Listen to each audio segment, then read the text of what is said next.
Hey guys, welcome back to the channel. This is story about what if Naruto has golden chakra chains part 1. Before I start, please do support for more amazing content and comments for part 2. Do consider to subscribe my channel and share my video to your friends and check out the description as well. Let's start the video. Hiruzen Sarutobi, the third Hokage of the village hidden in the leaves, sat behind his desk with tears in his eyes and a dull pain in his chest. Before him were the reports of the last night's events and the source of so much heartache, both for him and his village. In his lap was a baby wrapped up like a bundle of cloth, which had become the victim of so much hate and fear, despite it only taking its first breath less than 12 hours ago. Looking down at the sleeping infant, Hiruzen took in its small features which were not of a human baby, but a newborn fox kit. The kitten yielded in its sleep, and one of its 9 small golden tails wrapped itself around the old man's hand. Sarutobi sighed and thought back to how this had all begun. Outside the Hidden Leaf village, 8 hours earlier, the ninja of the Hidden Leaf were stood anxiously on the rooftops of the village, some panting, others wounded as they looked to the outskirts of the village, where just moments ago, their fourth Hokage Minato Namikaze had warped away the mighty scourge of nature that had nearly laid waste to their homes. The Nine-Tailed Fox. Even now, surrounded by his elite ANBU guard, Hiruzen could hear the footfalls of the now distant beast and could feel the mighty gales created by its swaying tails. The fox had appeared out of nowhere in the dead of night, right in the center of the village. The only warning had been a sudden explosion of its chakra, which Hiruzen knew was it breaking from its Jinchuriki, Kushina Uzumaki. Mere moments after they had sensed the chakra, the beast had arrived in a great plume of smoke and began mindlessly destroying the village. The village had quickly mobilized its forces against the beast while hurrying the civilians and the younger ninja out of danger as quickly as possible.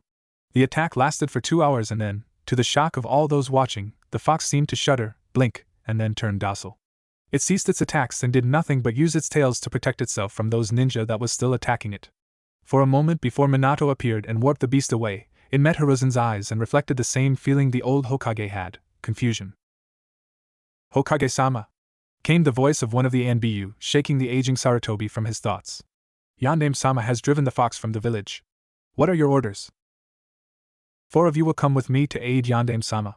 The rest of you will begin search and rescue in the most badly hit parts of the village," Hiruzen ordered. "Yes, sir!" they all shouted as the Sandaime ran off to where the Kyuubi had been taken. After running through the forest for a couple of miles, Hiruzen and his ANBU stopped and bore witness to a sight that both amazed them and chilled them to the bone. A red-haired woman, Kushina Uzumaki, was lying beside a strange altar, whispering to a tiny blonde baby that was sleeping on the stone. One side of this altar was the nine-tailed fox, sitting quietly and staring down at the mother and baby with sad eyes. On the other side of the altar, opposite the fox, was a familiar blonde in the traditional uniform of a leaf jonin, with the addition of a white coat with red flames at the bottom and the words 4th Hokage written on the back. This was Minato Namikaze, and behind him, much to the horror of Hiruzen, was the Shinigami. "Minato, no! You can't be planning to use the Reaper Death Seal!" Hiruzen yelled, running toward his young successor. Minato coughed and smiled weakly. "I'm so sorry, Sandaime-sama. This was all I could do. The power of the 9 tails is too great to the seal by anything other than an Uzumaki, or the Reaper Death Seal. Kushina is too hurt to cast the seal, so this is the only way. Kurama has already agreed." "Kurama?" Hiruzen frowned. "That would be me, human." The 9 tails bellowed, its voice deep and menacing, yet also remorseful. "I, Kurama of the Tailed Beasts, have agreed to make amends with the Hidden Leaf village by giving all of my power to the son of the Hokage and my previous Jinchuriki." Hiruzen stood stunned, unable to believe this beast that had recently destroyed so many lives was actually trying to make amends. "So, you are going to turn little Naruto into the next Jinchuriki?"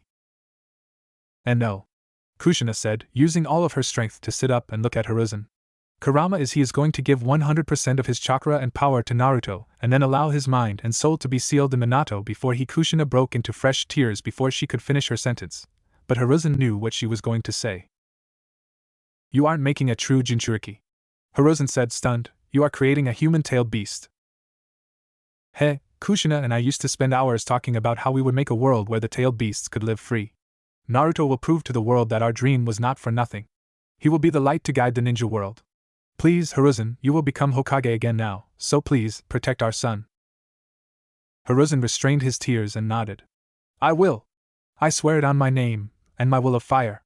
I will protect your son Naruto with my dying breath." Minato smiled and clapped his hands together, finishing the Reaper Death Seal. There was a loud roar as the Shinigami sealed Kurama's soul into Minato, and then placed all its chakra into Naruto. The ghostly creature then absorbed Minato's and Kurama's soul, and a blinding light enveloped the area. In an instant the altar, the fox and the death god were all gone, leaving only the bodies of the Namikaze family. Allowing his tears to flow freely while his ANBU moved to secure Minato and Kushina's bodies, Hiruzen, the now active Hokage, approached the baby still curled in his mother's arms. Hiruzen couldn't suppress his gasp as he saw the boy turned into a fox kit with 9 golden tails, each as long as his body and a shining gold fur covering the sleeping kit. That would not be the last shock of the event, however. Hokage-sama! One of his ANBU screamed. Yandame-sama and Kushina-sama are still alive! Hokage's office, present time. Following the incident, Hiruzen swore the ANBU to secrecy and had Minato and Kushina moved to a secret medical ward located beneath the Sarutobi compound. The Hokage had taken Minato's Hokage coat and used it as a wrap for young Naruto, and then took him to his office. That has been 7 hours ago, and the old man had spent the entire time secretly carrying the sleeping Naruto and reading the reports of what had happened, including the one that detailed the ANBU sweep of Kushina's birthing chamber and the deaths of all those guarding it, as well as the medics and Hiruzen's wife Buwako. That had brought a fresh wave of tears to the old man, and ever since then, Naruto had periodically wrapped one of his tails around Hiruzen's fingers, as if comforting him, even in the boy's sleep. But now that the repairs were underway, the injured being treated and the dead being carried to the hospital morgue, Hiruzen knew that the council would be forming soon. Normally only the Hokage could call a council meeting, but due to the village still being in a state of emergency, anyone on the council could call one, so long as it was related to the emergency. And, as the third had predicted, a council had been called and would be meeting within the hour. Hiruzen was not looking forward to that. "This is going to be rough on us both, little one," Hiruzen said, running his hand through the fur between Naruto's long ears. "Don't worry, I will protect you," he added before standing up and heading to the council chambers. Leaf council chamber. Hiruzen paused at the council chamber door.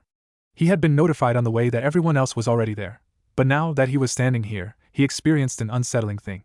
Only quiet talking could be heard from within the chamber. Normally, arguing would be heard as he approached and would immediately cease when he entered, but this time, there was barely a sound to be heard. With a sigh and a final prayer to whatever gods would listen, Hiruzen nodded to the guards to open the door. Hiruzen swept into the room, Naruto carefully concealed in his father's coat as the third Hokage took his seat at the head of the room and surveyed the council. The Hidden Leaf Council was split into 4 smaller sub-councils. The Clan Council consisting of the heads of every current Hidden Leaf clan. The Jonin Council, which consisted of 3 elite Jonin, 5 standard Jonin, and 2 Tokubetsu Jonin. The Elder Council, which consisted of the Hokage's advisors, and lastly, the Civilian Council, which was made up of prominent business owners, property owners, and the heads of various important civilian organizations. "Right, as Hokage, I call this meeting of the council open," Hiruzen said. He knew he was in for a long day when that announcement alone brought murmurs to the council. "Hokage-sama, if I may ask, where is Yandame-sama?" asked Hayashi Hyuga. Following his battle with the 9-tailed fox, Minato Namikaze is currently incapacitated. He performed a normally suicidal jutsu called the Reaper Death Seal, yet he has miraculously survived, though he is comatose. He is receiving treatment at a private facility, and I will act as Hokage until he recovers," Hiruzen said, keeping his voice even. Showing emotion here would get him dogpiled by the elders and civilians. Just as the council went back to murmuring to itself, a tiny whine, like that of a puppy, echoed through the room. Hiruzen cringed at the normally cute noise. Naruto had woken up, and the Hokage had hoped to have calmed the council a bit more before addressing them about the newly created 9 tails. "What exactly is in that bundle you have there, Hokage-sama?" asked a gaunt-looking civilian. Hiruzen sighed. "This is Naruto Uzumaki. He was recovered from the site of Minato's battle with the fox. He is the son of Kushina Uzumaki," he said, keeping his relationship to the 4th a secret for now. Very few knew about Kushina marrying Minato, but among them were the clan heads, the Elder Council, and a single member of the Jonin Council, one with noticeably silver hair. His mother was badly hurt aiding the Yandame, and is currently receiving treatment in the same facility. She too is comatose at the moment. Those who knew of Minato and Kushina's relationship looked wide-eyed at the bundle which contained their son. Almost all of them, minus the elders, had been eager to meet the boy ever since they learned of the pregnancy. "Excuse me, Hokage-sama, but I can smell the kid and I recognize the noise he made." "Are you sure that kid is Kushina's?" Suminosuke asked skeptically. Sum had been a good friend to Kushina and a member of Team Jiraiya alongside Minato and Hayashi. The 3rd Hokage sighed. "I had hoped to ease everyone into this, but with a nose as sharp as yours, Sim, I suppose it was impossible. Yes, this boy, Naruto Uzumaki, is really her son. But due to the battle, well, it would be best if I just showed you. Hiruzen carefully untangled the blanket, revealing that it was Minato's coat, which bothered a few of the civilians, but everyone forgot about that as it was dropped to the floor and Naruto was revealed. His brilliant sapphire eyes, opened for the first time, were peering at the astonished council. Before them, in all his glory, was a tiny, golden-furred fox kit with 9 long tails. No way! It's not human! One civilian yelled. It's the 9 tails. It's possessed the baby. Another screamed. Enough! Hiruzen roared, silencing the mob before more screaming occurred. Naruto yelped and lowered his ears at the shout. This boy is not the 9 tails. He is a 9 tails. Specifically, he is the new 9 tails out of the 9-tailed beasts. Hiruzen stated. He spent the next hour explaining exactly what had happened, leaving out only the details that connected Kushina and Naruto to Minato, as he was not yet willing to reveal to the world that the legendary Yellow Flash had a vulnerable child. Silence fell across the chamber as he finished his explanation. Everyone was processing this information. A moment later, it had sunk in and everyone reacted, but pleasing and infuriating the aging Hokage. Hokage-sama, it is obvious that Yondaime-sama did this so that the beast would be weak enough to kill. We must slay it now! Cried the gaunt civilian from before. Are you mad? Roared Chozo Akimichi. If Minato wanted that, why would he seal all the beast's power into the boy? Oh please, it is clear that the noble ninja Kushina sacrificed her own child to allow us to kill the beast. Would you want to spit at her last wish? Came the smug reply of an unusually well-built and quite handsome member of the Jonin Council. Jonin Haruno, you cannot possibly be going along with this insane idea to kill the boy, are you? For goodness sake, you know how sealing works. Hayashi replied, trying to keep up his polite and regal mask in the face of his building rage. Haruno scoffed. Yes, I do know how sealing works, but Hokage-sama said himself, the boy is not a Jinchuriki. He isn't a human containing a demon, he is a human turned into a demon by the beast's power. The power isn't sealed inside him, I can tell that from here, it is perfectly melded with his chakra system. Look with your Byakugan Hayashi, you will see it for yourself. Silence! Hiruzen yelled, getting another whimper from Naruto, whom was starting to squirm and whine due to the negative emotions he could feel.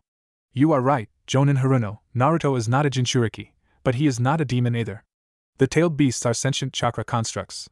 Naruto's soul has replaced that of the 9 tails, so it stands to reason that he must be treated as his own being and not merely a whipping boy for the old fox. Well, then what shall we do with the boy?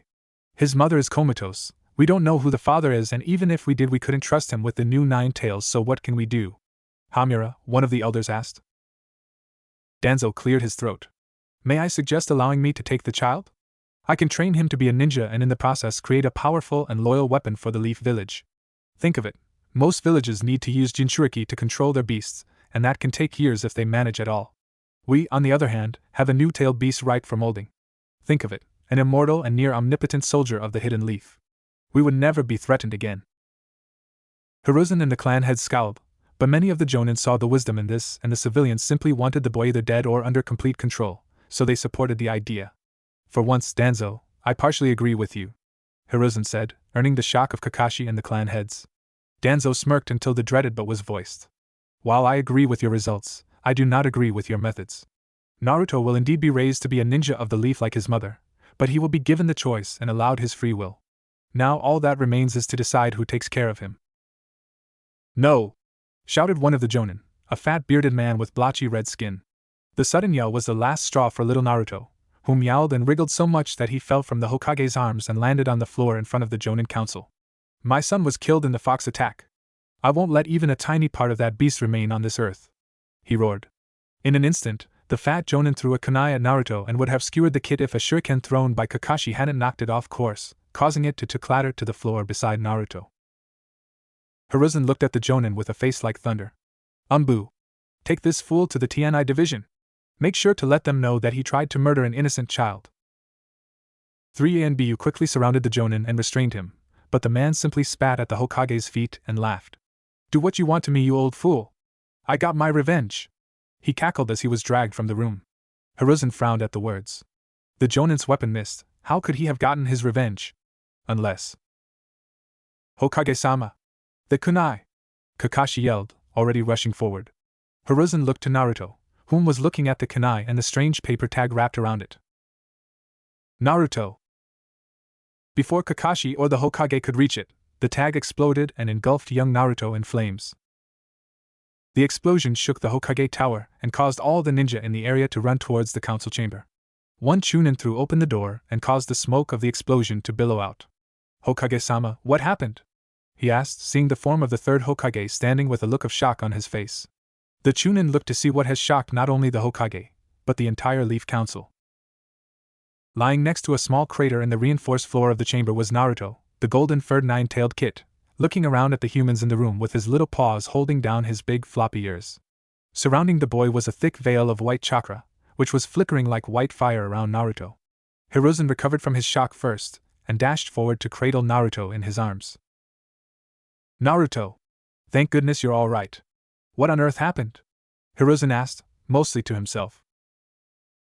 "That strange chakra seems to have protected him from the blast," Hayashi stated, his Byakugan activated. On the other side of the clan council, another man had his dojutsu active. Fugaku, head of the Uchiha, was examining the chakra closely with his Sharingan. "That chakra is like nothing I've ever seen. It looks like a bizarre blend of tailed beast chakra and something else." "What is that something else?" Inoichi Yamanaka asked as he watched Kakashi step toward the Hokage and pet the baby fox in his arms. Fugaku paused before swallowing hard. "Believe it or not, it actually feels like the chakra of my clan mixed with that of the Senju." Now that was good for a mini uproar right there. "That can't be possible. Are you certain, Uchiha-sama?" Koharu, the teammate of Hiruzen and Hamura, asked. "I'm not 100% sure, as I only saw Senju chakra with my Sharingan once, and that was when Tsunade was still in the village, but I think it is. Somehow, this boy is releasing the chakra of not only a tailed beast, but also a mix of the Leaf's two founding clans," Fugaku said, too shocked to be angry that a random baby had similar chakra to his illustrious clan. Before anyone else could comment on the strange phenomena, the white chakra began to pour from Naruto like a waterfall and pooled on the floor in front of the Hokage. Once the chakra stopped flowing, it roared up like fire and formed into two shapes. The shapes looked solid, like the people in the room, but their outlines seemed to occasionally waver and flicker like flame. One form was scarily familiar, that of the original nine-tailed fox, scaled down to the size of a human, and with his orange fur turned pure white. The second figure was an old man in white robes decorated with black tomo. The man had ashen gray skin and deep, grayish-red hair with a matching beard that seemed to flow all the way to his feet. Most shockingly was his face. His eyes were purple and ringed, and he had two horns on his forehead with a strange red eye-like symbol between them. In the old man's hand was a long staff with a shakujo on one end and a crescent moon on the other. "What on earth is going on now?" Hiruzen half-yelled as he leapt towards the council so that the two apparitions weren't between the Hokage and the other ninja in the room. "We're here to make sure you dumb humans don't stick your heads up your asses when it comes to my successor," yelled the apparition of Kurama. "Now Kurama, we should speak respectfully when meeting new people, don't you think?" the old man said, his voice carrying an unnatural echo. "You are Kurama the Nine Tails? How are you here? Minato sealed your soul into the Shinigami. And who is this man?" Hiruzen asked, keeping on guard with one hand tightly holding the still glowing Naruto and another holding a kunai. The old man smiled and bowed his head to the Hokage. "There is much to explain. I, along with Kurama here, are merely souls powered by what remains of our chakra. For Kurama, that is not much, but for me, it is a fair amount, though much less than I had in life. Think of me as merely an apparition or ghost that will soon fade once his purpose is complete," the man said. "Yes, but who are you?" Kakashi asked, placing himself between Naruto and the two spirits. The old man chuckled. "I am Hagoromo Otsutsuki, known to the world of ninja as the Sage of the Six Paths." "Okay, now I know this isn't real." Shikaku Nara groaned as he rubbed his eyes. "Did I fall asleep again?" "No, you did not. I am real, and I am here to give you the information you will need if you wish to keep young Naruto both alive and happy," Hagoromo stated. "And why would we care if the creature is alive or happy?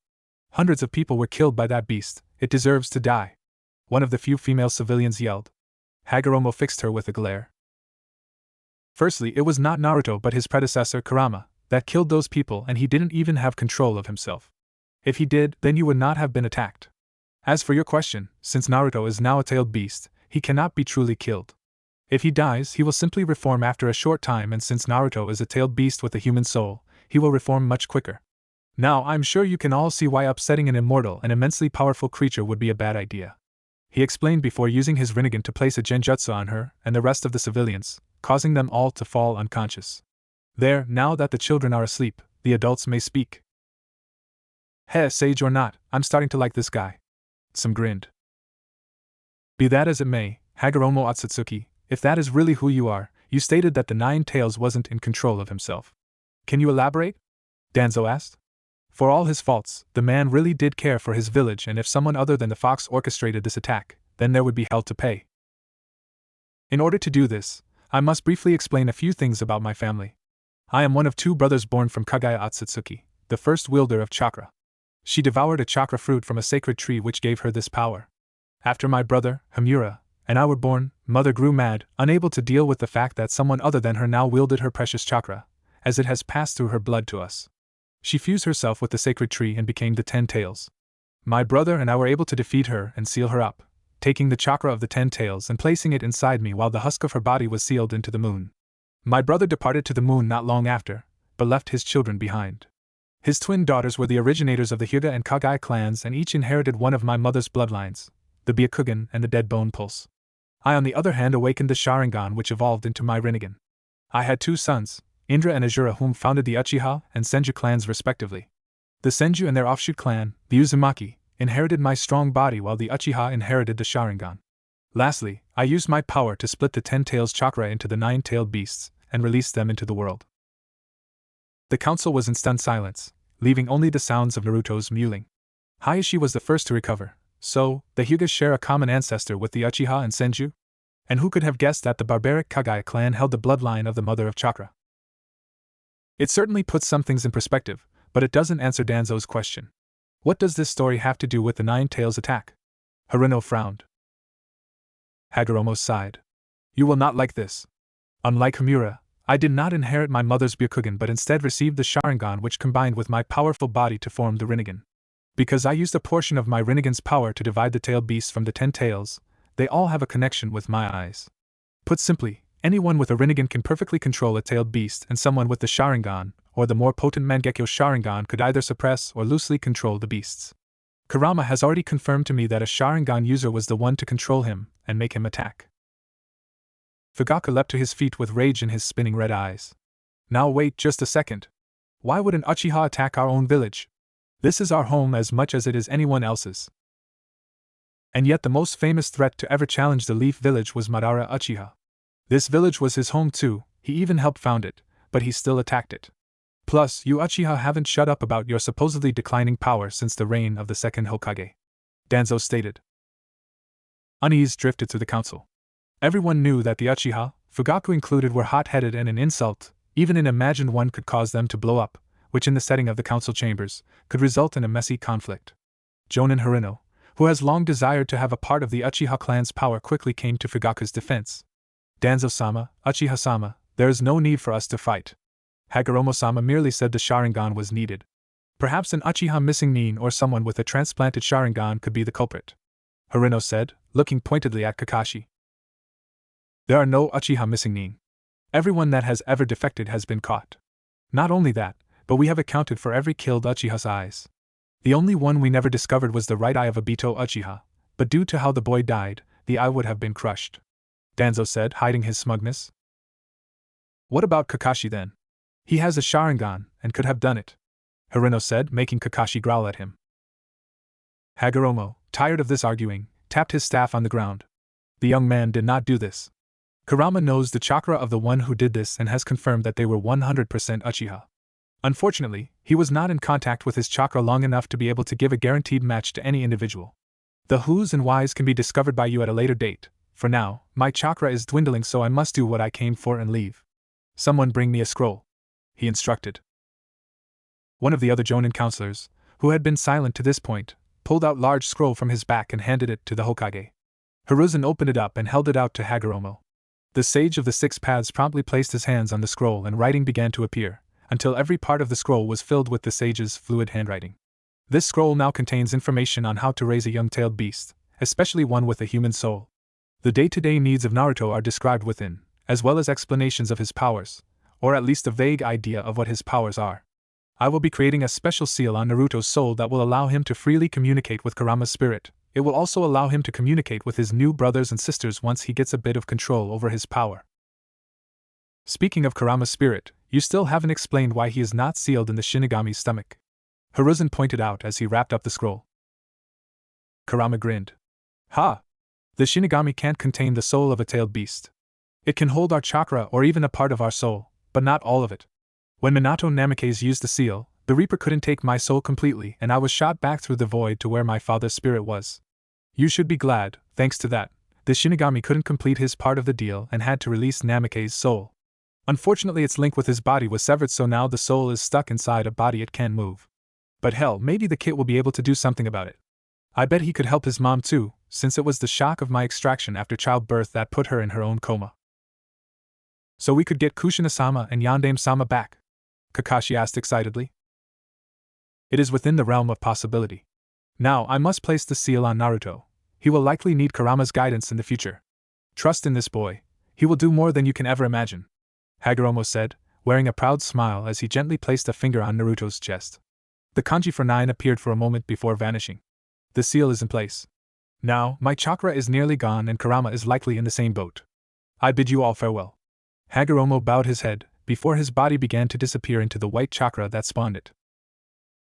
The 9 tails fixed the Gather Ninja with a stern eye. Let me give a warning that the old man was too soft to. We tailed beasts were not born demons, it was the humans who used and abused us that made us demons. If you do the same to Naruto, he will become a threat beyond your power, as unlike a normal tailed beast, you can't seal him up. He has a human soul and human blood. Remember that. And if anyone messes with him, I'll hunt them down in the afterlife and rip apart their souls. That last threat made the whole room pale and allowed Kurama to disappear with a grin and an evil chuckle. The last of the white chakra vanished and Naruto stopped glowing before falling asleep, apparently exhausted by all the activity. After the ninja of the council had time to recover, Sarutobi made everything that followed Hagoromo knocking out the civilians in SSS rank secret, and surprisingly, everyone agreed, even Fugaku, Danzo and Haruno. Wanting the meeting to finally be over, Hiruzen released the genjutsu on the civilians, which was actually as weak as could be, a testament either to Hagoromo's limited chakra as a ghost, or his self-restraint. Ugh, what happened? Asked the gaunt counselor, groggily getting back to his feet. Hagoromo-sama placed us all in a genjutsu after that explanation. We came to a short time ago, but he was gone. He left only this scroll on how to care for Naruto. Hiruzen lied. Inoichi nodded. Speaking of Naruto, what shall we do with him? We still need someone to raise him? How about Uchiha-sama? One civilian asked. Everyone but Fugaku frowned. No way were they going to give a tailed beast to someone who could so easily control it. Fugaku already has 2 sons, including a newborn only a little older than Naruto. It would be unfair to make him raise a 3rd child, especially one with such delicate circumstances, Hiruzen said, smoothly hiding the real reason from the civilians. Danzo then proceeded to further shock Hiruzen by coming up with a fairly good idea. Why not the Hyuga? Hayashi has no children of his own yet, and the Hyuga's Byakugan can easily detect if the boy's chakra is taking any negative turns. And if he does get out of hand, their gentle fist could subdue the boy with minimal harm to his person. And finally, their own high status would protect the boy from outside threats. Hiruzen nodded. That makes the most sense to me. Hayashi, would you be okay with this? The Hyuga head nodded. My wife, Hikari, is 7 months pregnant, and we are preparing to raise a child already, so it would be easy to make room for Naruto. Plus, we were friends of his mother's. We would happily take him if there are no objections. The council couldn't find any fault with it, and the ignorant civilians, whom had no knowledge of Hayashi's true, softer nature or his wife's extreme kindness, just assumed that the boy would be strictly controlled and thoroughly punished under the stern Hyuga. And so, after a long day, Hayashi Hyuga followed by Kakashi Hatake and Hiruzen Sarutobi returned to the Hyuga estates, where his wife was waiting to welcome another new child into the world. 5 years had passed since the fateful night of the Nine Tails attack, and the Hidden Leaf Village had changed a lot. It hadn't been difficult to repair the damage done to the buildings, but the damage done to the people, civilian and ninja alike, had been much more difficult to heal. Within days of Hayashi and Hikari Hyuga taking in young Naruto as their ward, it has been spilled to everyone in the village exactly who and what the boy was. This, along with the revelation that a Sharingan wielder had caused the incident, had sent much of the Leaf into a sort of social civil war. Many civilians repeated called for Naruto to be killed for the actions of Kurama, as they refused to believe that the Uchiha would ever betray their home. The Uchiha themselves were furious that someone had dared accuse them of the crime, and their hatred had extended to the little fox boy. Only Itachi Uchiha had seen the truth of the matter, and he tried to steer his little brother Sasuke down the right path, much to the chagrin of their father. The last faction against Naruto were much closer to home though, the Hyuga Council of Elders. The elders had at first been enraged that the Hokage would force them to adopt the boy into their illustrious clan, but that had been placated when Hayashi made it clear that Naruto was their guest and ward, not a clan member. Then, the elders had tried to have the boy placed into the branch family with Hizashi Hyuga and his young son Niji, claiming that it was beneath the main house to care for some random child. Hayashi had been sure to let them know exactly what he thought about that, and such a tirade of foul language had never been heard from the man before.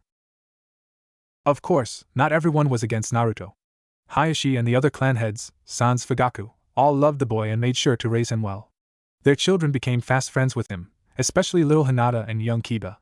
The other ninja of the village were also supportive, especially those of Kakashi's generation, and they would frequently protect the boy when he would go out on his own outside the Hyuga compound. To the surprise of many, Danzo became a major supporter of Naruto, citing that if he could not control and mold the boy as he wanted, he could at least make sure Naruto knew that he was a friend and a vital part of maintaining the Leaf's safety. As for Naruto himself, he had proven to be full of surprises.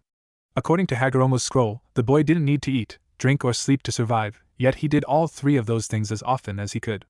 He had also slowly developed the ability to walk and talk, as well as transform his fox body back to his original human form whenever it suited him. All in all, Naruto was a happy-go-lucky child and had many friends, but it was always in the back of his mind that he was to be a hero, a great person and savior of the Leaf. Danzo and many of the Leaf's ninja and clan heads had instilled this in him from a young age, while Hinata and Hiruzen had kept him humble. It would not be long before Naruto was first called a hero. In fact, it happened when he was only 3 years old. 3 years after Naruto's birth, Naruto happily padded along beside Hinata as she made her way to the main household's dining hall for her birthday celebration. The little fox had been close to Hinata since her birth and had rarely left her side, much to Hinata's happiness. "Hinata-chan, we need to hurry or we won't get food," Naruto said, hopping about in fox form. His human form was the normal size and shape for a 3-year-old boy, but his fox form was around the size of a common garden fox, with the exception of his 9 fluffy tails. "Naruto-kun, they won't run out for a long time and father won't let them start without me." Hinata giggled, walking slowly since she wasn't as sure on her feet as her furry companion was. "Man, I need to find a way to turn you into a fox.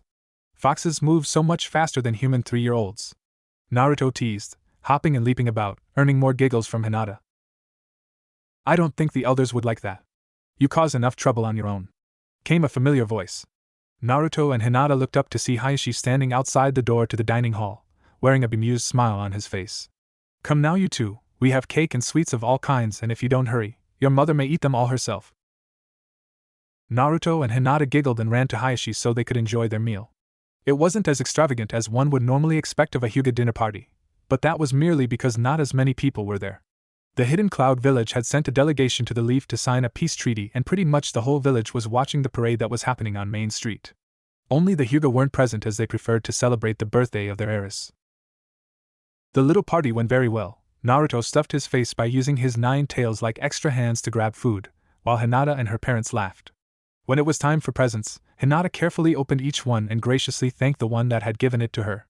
From her parents, she had received a beautiful new kimono that was styled in a similar fashion to her mother's formal kimonos.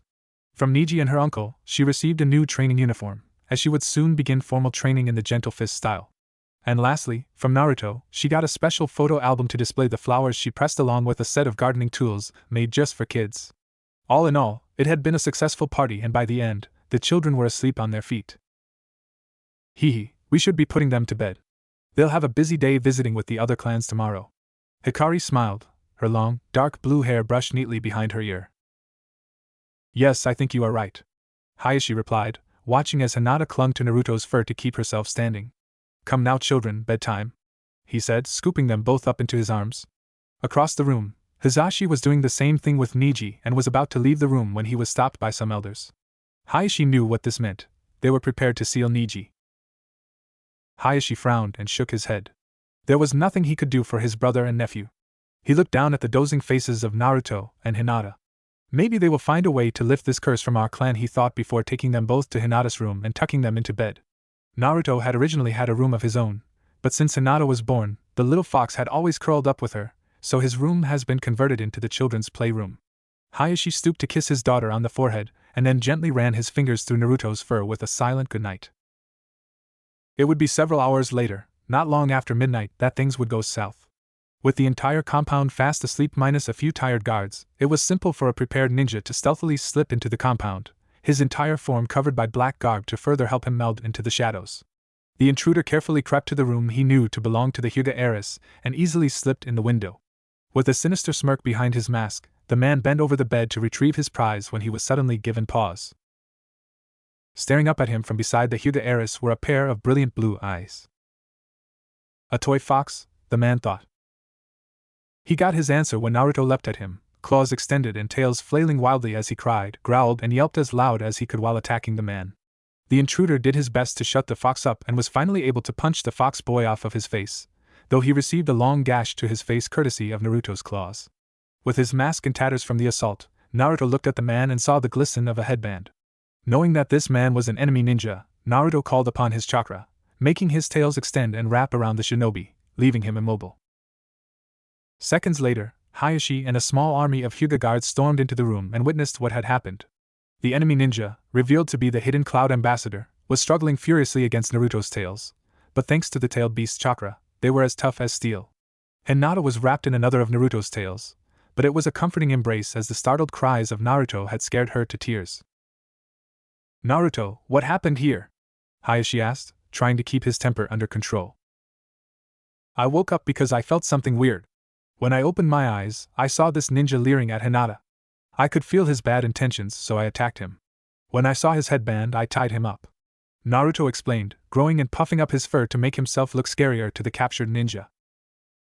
"The brat is lying," the cloud ninja yelled. "I was celebrating the treaty on the main street when this creature came and kidnapped me. Make him release me before he eats me." Hayashi scowled and backhanded the cloud ninja. "Don't bother levying such pointless accusations. We are taking you to the Tianai department, and they will get the truth from you," he declared as the Hyuga guards moved to block the captive man's tenketsu, so Naruto could safely release him into Hayashi's custody. "You'll regret this, you damned Hyuga," the ninja yelled. Hayashi merely scoffed and turned to the two children. "I need to go to the Hokage and make sure that villain will be locked up tight. Naruto, thank you for saving my daughter, you are truly a hero. Now I want you to take Hinata to her mother. You two will sleep in her room tonight while I sort this out," Hayashi said, giving Naruto a pat on the head. Naruto gave a foxy grin and blushed a bit at the praise before gently leading the still frightened Hinata to her mother. The present. Following that incident, the fourth Reikage himself came to the hidden leaf to answer for his ninja's crimes. To the surprise of the leaf, however, Reikage angrily killed the ninja, declaring him a traitor. Apparently the Cloud Ninja had been acting at the behest of a small, secret collection of Cloud Council members, who were carrying on the bloodline-obsessed ways of Ice Father. In order to keep Naruto a secret from the Cloud, Hiruzen and the Leaf Council presented Hayashi as the one who captured the rogue ninja, and I thanked the man for sparing his life, even though Hayashi would have killed the man in an instant were it not for Naruto, so that a political backlash could be avoided. Finally, the Reikage reaffirmed the terms of the treaty and gave a small monetary gift to the Hyuga as an apology before leaving. As soon as the Reikage had gone, Hiruzen announced to the village that it was Naruto who had saved Hinata and captured the enemy ninja, which earned him much praise from the Leaf Ninja and bitter scoffs from the civilians. To reward Naruto, he was given the payment for a solo S-rank mission and had the mission placed on his official shinobi record. At 3 years old, Naruto had already completed an S-rank.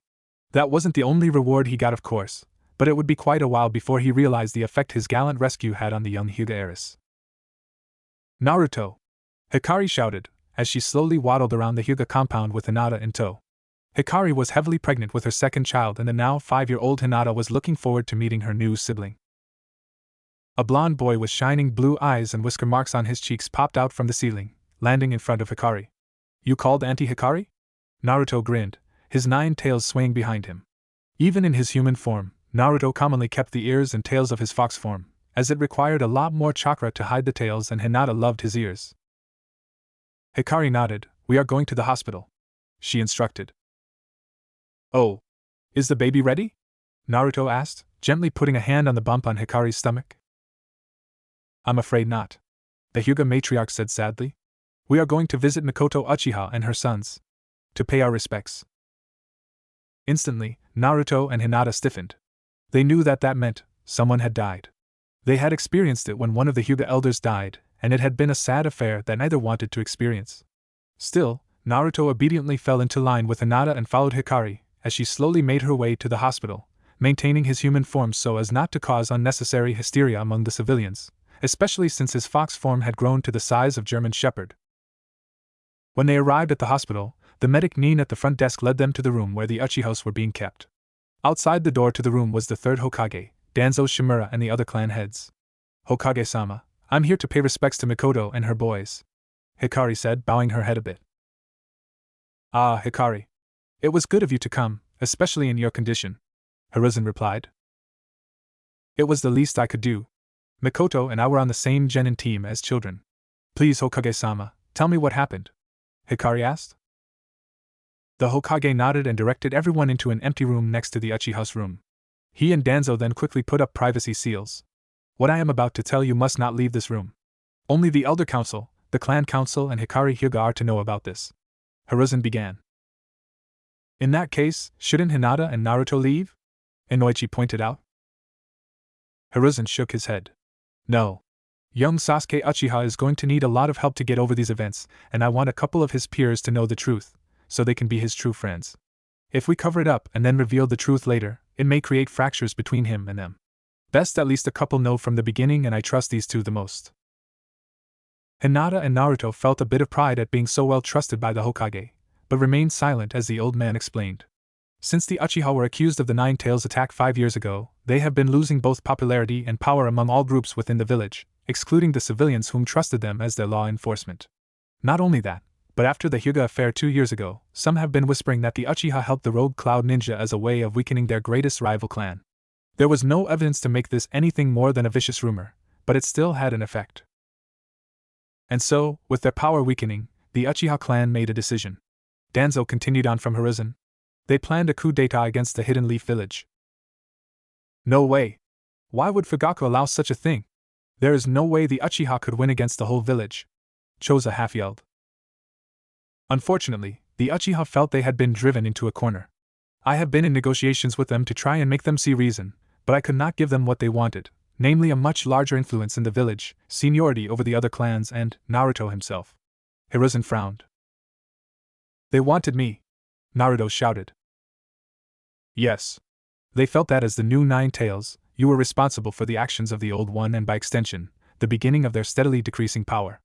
They wanted you as a weapon to rebuild their power," Danzo answered, patting the boy's head with his good arm. "Naturally we refused." "So what exactly happened last night then?" Hikari asked. "What happened was one of the few loyalist Uchiha, Shursui Uchiha, took it upon himself to save the village from the Uchiha coup. He did this by massacring the entire clan. Only Mikoto and Sasuke were spared, and that was only due to Itachi being able to drive off his old friend. Itachi survived the encounter, but like his mother and brother, he was hurt in the fight." Hiruzen answered, his voice hollow as he looked out the window toward the village. "Shursui has since fled the village. We have our best ANBU chasing him, but our chances of recovering Shursui, dead or alive, is nearly nil." Everyone stared silently at the floor. Hinata cried quietly, feeling sorrow at such a great loss of life, while Naruto comforted her. The Uchiha had tried to use him as a weapon, but even knowing that, Naruto could not bring himself to hate them or curse the dead. "See, can we go next door now? To visit the survivors?" Naruto asked quietly, holding Hinata's hand tightly. Hiruzen smiled sadly and nodded, releasing the privacy seals so the small group could leave. Hikari led the children next door and knocked gently. "Come in," came a female voice. Hikari opened the door and her smile faltered for a moment. Mikoto was sitting in a chair between her son's beds, a few bandages wrapped around her arms and one on her cheek. Itachi was on her right, with his left arm and leg wrapped up tight and held in slings. On Mikoto's left was Sasuke, whom was sitting up in bed and looking at his hands with a dark expression, the clear stains of tears on his cheeks. "Hikari-chan, it's good to see you. Thank you for coming all this way," Mikoto said, smiling weakly. "Oh. And you brought the little ones." At that, Sasuke and Itachi both looked towards the pregnant woman and the two children at her sides. "Hi guys," Naruto said, trying his best to be cheerful in an attempt to cheer the Uchihas up. "It is good to see you, Naruto-kun. Have you been taking care of yourself?" Itachi asked, struggling to sit up. "I'm okay. Hinata and I have been working hard in our training, so we'll be ready for the academy in a couple of years. How about you? Are you holding up okay?" Naruto asked. Sasuke bristled. Our entire family has just been murdered by a traitor. How do you think we're holding up? Sasuke, it's not Naruto's fault. He's just trying to be considerate. Mikoto gently scolded. Mother is right, little brother. You should apologize. Itachi added, a bit more firmly than his mother. The younger Uchiha scoffed. If he wants to be considerate, he should offer to use his tailed beast's power to help us get revenge. Naruto frowned. Old man Hokage told me I must never use my powers for revenge. I don't want to be a monster. You already are a monster. You might as well be useful, Sasuke yelled. Naruto recoiled a bit and subconsciously wrapped his tails around himself. Hinata scowled. Hey! Don't call him that. I'm sorry you had such a horrible thing happen to your family, but that doesn't give you the right to take it out on my Naruto-kun, Hinata shouted. Why your Naruto-kun? Naruto asked, blushing madly. Hinata instantly went beet red and backed up. What I meant was EP. Hinata promptly fainted, being caught by one of Naruto's tails. Mikoto and Hikari were distracted enough giggling at the two children that they didn't notice the glare Sasuke was giving Naruto, or the sad look that Itachi had for his brother. Please, Naruto-kun, I hope you have a better chance of helping Sasuke than I do, Itachi thought sadly. Only time would tell, however, as after the Uchiha were discharged from the hospital, they were moved into a wealthy apartment, and Itachi was made the new Uchiha clan head. The civilians promptly spoiled Sasuke rotten, much to the distaste of his mother and brother. 2 more years passed, and it was finally time for the new generation to start the academy. Iruka Yumino, a chunin of the Hidden Leaf, stood at the front of his new class of students, a collection of 30 kids that he would be responsible for training for the next 5 years. Almost all the clan children were in his class, with only the Sarutobi clan's Konohamaru and the Hyuga clan's Hanabi not being present due to being too young. In addition, there were a few other prominent students, namely Sai, an orphan that Danzo had taken as an apprentice, Sakura Haruno, the niece of Jonin counselor Kisuke Haruno, and lastly, either the village hero, or the village pariah depending on who you asked, Naruto Uzumaki. The 7-year-old blonde boy was currently in his 100% human form, without ears or tail so as not to draw attention to him until he was ready. Iruka was conflicted over the boy. On the one hand, his parents had been killed in the previous Nine Tails attack. On the other hand, Naruto himself was innocent, and had gained a reputation as a lovable prankster with a heart of gold. Even knowing this, Iruka had been unsure of how to deal with the boy until a couple of civilian councilmen came to the academy and paid the teachers to make sure the boy failed, so he wouldn't grow stronger and endanger the village. That had set off Iruka's pride as a teacher, and he promptly refused before threatening and accusing the rest of the teachers to refuse as well. Whether he intended it or not, Iruka had firmly planted himself in the pro-Naruto camp of the village. Still, as Iruka looked at the mostly happy and chattering faces of the students, he felt at ease. All right everybody, it's time to get class underway. My name is Iruka Yumino and I will be your sensei for the next 5 years. Now I would like everyone to give introductions. You don't need to tell us more than your name, but feel free to add details if you want. We will start with the front row. One by one, the civilian children and the children of less prominent ninja stood and introduced themselves with the odd 1 or 2 adding in their likes, hobbies and dreams. By the time it got to the final 10 students, only the prominent clan kids remained. A pale-skinned, dark-haired boy in plain black clothes stood up and bowed his head. My name is Sai. Hello? He said in a monotone before sitting down. Next to Sai, Sasuke stood up. I am Sasuke Uchiha, heir to the Uchiha clan, he said, ignoring the smitten looks he got from some of the girls as he sat back down. Next stood a pink-haired girl in a pale green shirt with a big red ribbon in her hair. I'm Sakura Haruno, she said with a happy smile before sitting back down and giving an even bigger smile to Sasuke. An annoyed-looking blonde girl in peach-colored shirt stood next. I'm Ino Yamanaka, heiress of the Yamanaka clan.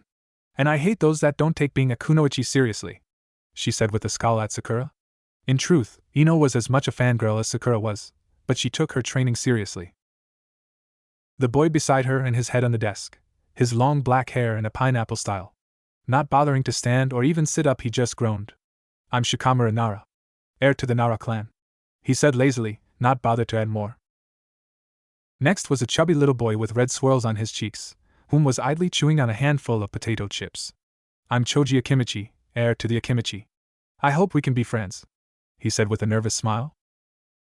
As Choji sat down, a feral-looking child with red fang marks on his cheeks shot to his feet and jumped on the desk, a tiny white puppy barking happily from his hood. I'm Kiba Inuzuka, and I'm going to be the top dog of the Inuzuka clan in this class. Irika shook his head as Kiba smirked and sat back down. Kiba was going to be trouble. With a sigh, Irika gestured for the next boy to introduce himself. A hooded and trench coat wearing boy stood up, his eyes hidden by glasses. I am Shino Aburame.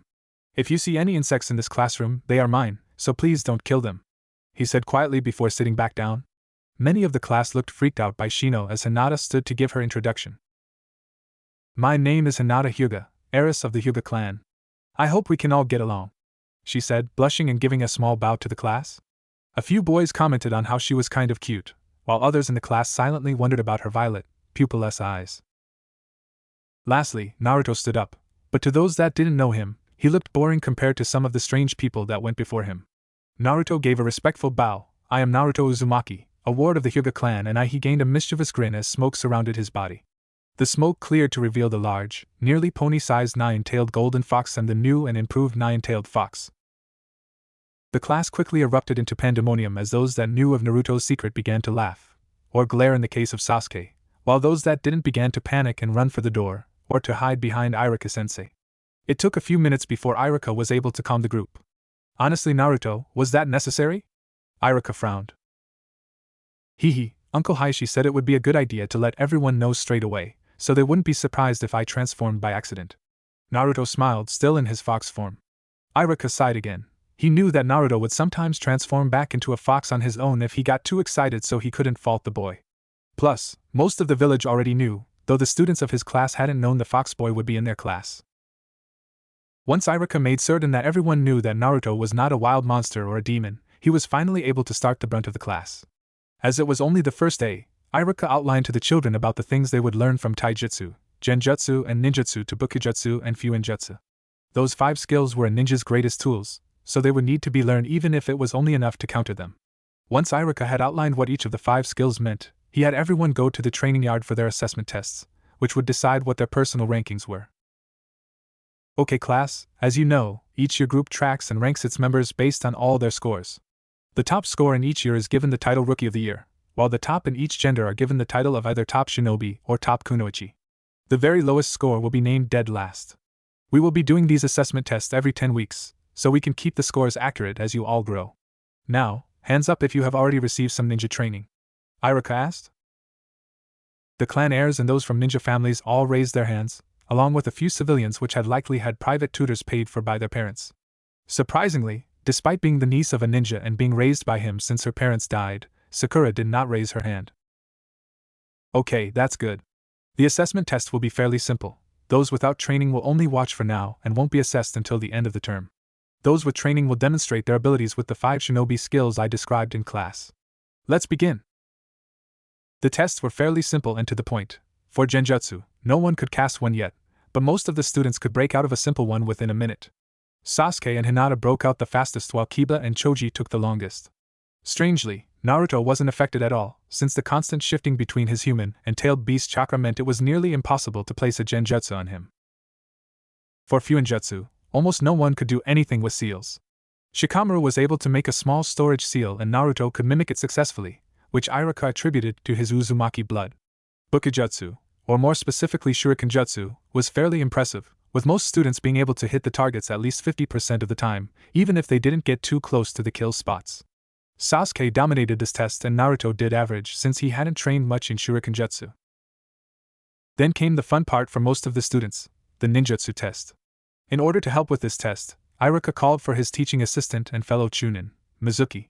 The ninja-trained students were able to pull off 1 or 2 of the basic academy jutsu with a lot of effort, but it was the clan kids that did the best. Sasuke showed off his fire style, fireball jutsu, which had made everyone look on amazed at the flames, which could encompass a horse in size.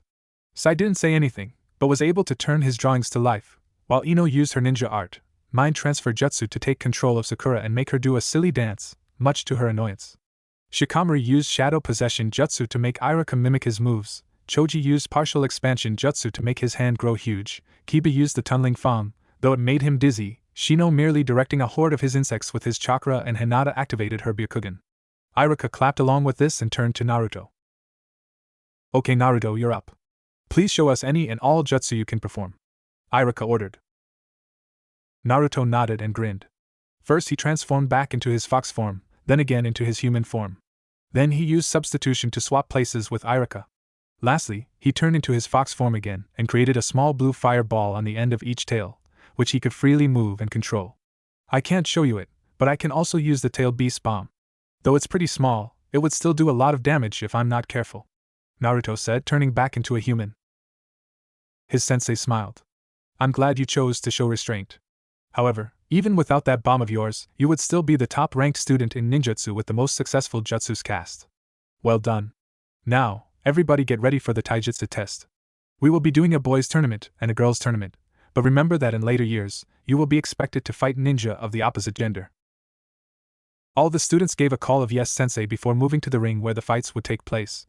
The girls' tournament would go first, since there were only 4 girls in the class with ninja training. The first round matched Ino and Hinata against 2 privately trained civilian girls, but they were no match for the heiresses and were quickly ejected from the ring. Then came the match between Ino and Hinata. The 2 girls had been friends since they were little, due to their mutual rank of heiress, and were quite close, despite Hinata being shy and reserved while Ino was loud and liked to be the center of attention. Okay girls, begin, Irika declared. Ino made the first move while Hinata got in her stance. The blonde girl kicked at Hinata's leg, trying to unbalance her, but Hinata simply shifted her stance, causing Ino to miss. Ino hadn't expected this, so she lost her balance, allowing Hinata to strike forward and block a tenketsu in the other girl's arm. Ino growled, no longer able to move her right arm properly, but she still pressed on, keeping her struck arm in a guarding position while striking with her left in a flurry of punches. Hinata skillfully blocked or redirected each blow, and as soon as she saw an opening, she shot forward and landed 3 direct strikes, 1 to each of Ino's untouched limbs.